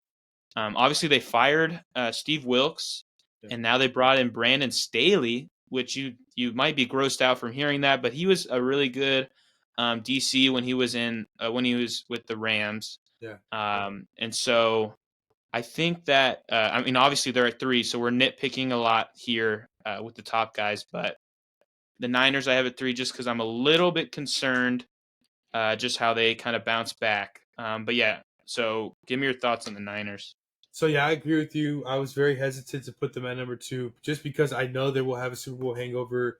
Um, there's a lot of rumblings with Ayuk, so I didn't want to put them at 2. But I'm thinking of doing the same thing, switching them out, putting Detroit at 2, just because they have way more momentum, a more established team. There's no questions going to next year. There's going to be the same playmakers. Dan Campbell is going to have his team ready to go. So definitely, I put San Francisco at 2, but I wouldn't mind moving Detroit as well to number 2 as well. Cool. All right. So 2, you had the Niners, and then I'll finally get to jump in, maybe talk about. I didn't talk about the Lions when you did. So the Lions, looking at them, they have some momentum. I know they lost to the 49ers right here, Mhm. in the NFC Championship, but I think just another year. Obviously, they kept Ben Johnson, so there's some like. I think this has Ben Johnson's kind of last ride per Yeah. se. Like he did it. He stayed when we thought he'd probably leave. And so he comes back, and we're hyped up about him, but I think he will get that head coaching gig next year. So this year they're gonna pour it in, kind of make sure that they can put it all into this one last ride. Obviously, I think because I think after this year, if they don't win it all, there might be some eyes at Goff, maybe to make some sort of move for the future, maybe get a rookie to maybe work under him for a little bit. I know they have Hooker there, but Yeah. I don't know if I don't know if they're thinking that he could be a franchise guy, but they have just a lot of good players around them. Hutchinson another year, and I think they're going to probably draft another edge rusher to help Hutchinson or work for that cornerback room, and maybe even that safety room because C.J. Gardner Johnson is a free agent and he was injured for part of the year. But it's just that offense is so electric. Amonra, Gibbs, Montgomery, Laporta. Maybe Jameson, expands his role. We talked about him in previous episodes. So I had them at 2. You had them right near that. But that kind of leads us to our final big monster, the Super Bowl champs themselves. How could you not put them there? We both have them at 1. And just looking at them, I know to me they have a good number of holes just because they got to re-sign Chris Jones. That's priority 1. They need to bring in a wide receiver, maybe multiple wide receivers. Um, the thing though, they might be getting rid of L'Jarius Sneed to make room for Chris Jones. Yeah. That could hurt the cornerback room. I mean, obviously we still have them at 1. They have Mahomes, so it's like can't worry about it too much. Another thing, the only running back now on the payroll is Isaiah Pacheco. So they might bring in another guy there to help out with Pacheco, and then Kelsey's getting old. Is it maybe time to find a successor? Maybe draft Jatavion or somebody, kind of bring in somebody to be the understudy for a year or two before Kelsey hangs up the cleats. So there's that spot too. But yeah, give me your thoughts on the Chiefs. Why of course 1, and then why? Any thoughts? Any extra thoughts? Well, first of all, one, they have the best quarterback in the league with one of the best coaches of all time. So that's one. Secondly, it felt like towards the end of the year, they have this defense now that they can rely on. In the past, the Chiefs defense have been on and off where, they look good, but then they kind of just sell you at the end. That wasn't the case at all this postseason. I feel like they're going to carry that momentum going into next year. If it looks like they're going to, try to re-sign Chris Jones. There's been positive talks at the parade and then after with the general manager. So, we'll see if Chris Jones can go there. I feel like if they can just keep Snead there on a tag, if he doesn't want out, they're going to be a great defense going forward. As far as their offensive playmakers, I feel like they're just going to fill the holes the best they can. Andy Reid in Kansas City and even Mahomes, I don't feel like they're all that concerned. I feel like Mahomes does want something new and better than he had during the regular season. But other than that, man, I mean, this team's probably not going to miss a step, but they're going to be right back in it in the AFC Championship next year. Yeah. I kind of have the same exact Yep. thoughts. And that's kind of what we led to. I mean, we started at 32 guys. Now we're at 1. So we appreciate you guys sticking around for our power rankings. Yeah. We love this segment. It's going to probably be a yearly segment. I had so much fun with Oh it. yeah. Oh yeah. Um, and I mean, even past yearly, it might be a monthly. I mean, Yeah. it's very important to continue, especially in the off season, to continue to pour on to what we think needs to happen and what we think will happen. And guys, free agency starts Monday. So that's when, I mean, obviously next week's episode, we're going to be covering free agency. Moves that are going to happen, news that's going to happen. It's going to be a lot. Next week's going to be a lot of fun. I know a lot of people are on spring break. Obviously, I'm not in my usual studio, my college house. I'm back home, but excited to get the episode in. I mean, this is our longest episode clearly to date. And we just love it. We could talk about it for a long time. And it's because this episode was we had so much to cover. So much. We talked about all 32 teams, discussing what they need to do and what they do well and what they don't do well. And then obviously, we topped off our free agency predictions because, I mean, we're going to start at the tally. Who gets it right? Who gets it wrong? That's always fun to do. But yeah, thank you, Dween Nation, for tuning in. We had so much fun. Have a great week and stay tuned to more Dween Sports. Genoa, send us out. Dween Nation, free agencies here, man. We're so excited to cover it all, and we're gonna see if there's some crazy deals that blow our mind and hey affects this upcoming fantasy season. We can't wait to see what happens, Dween Nation. We love you guys, and peace out. Peace.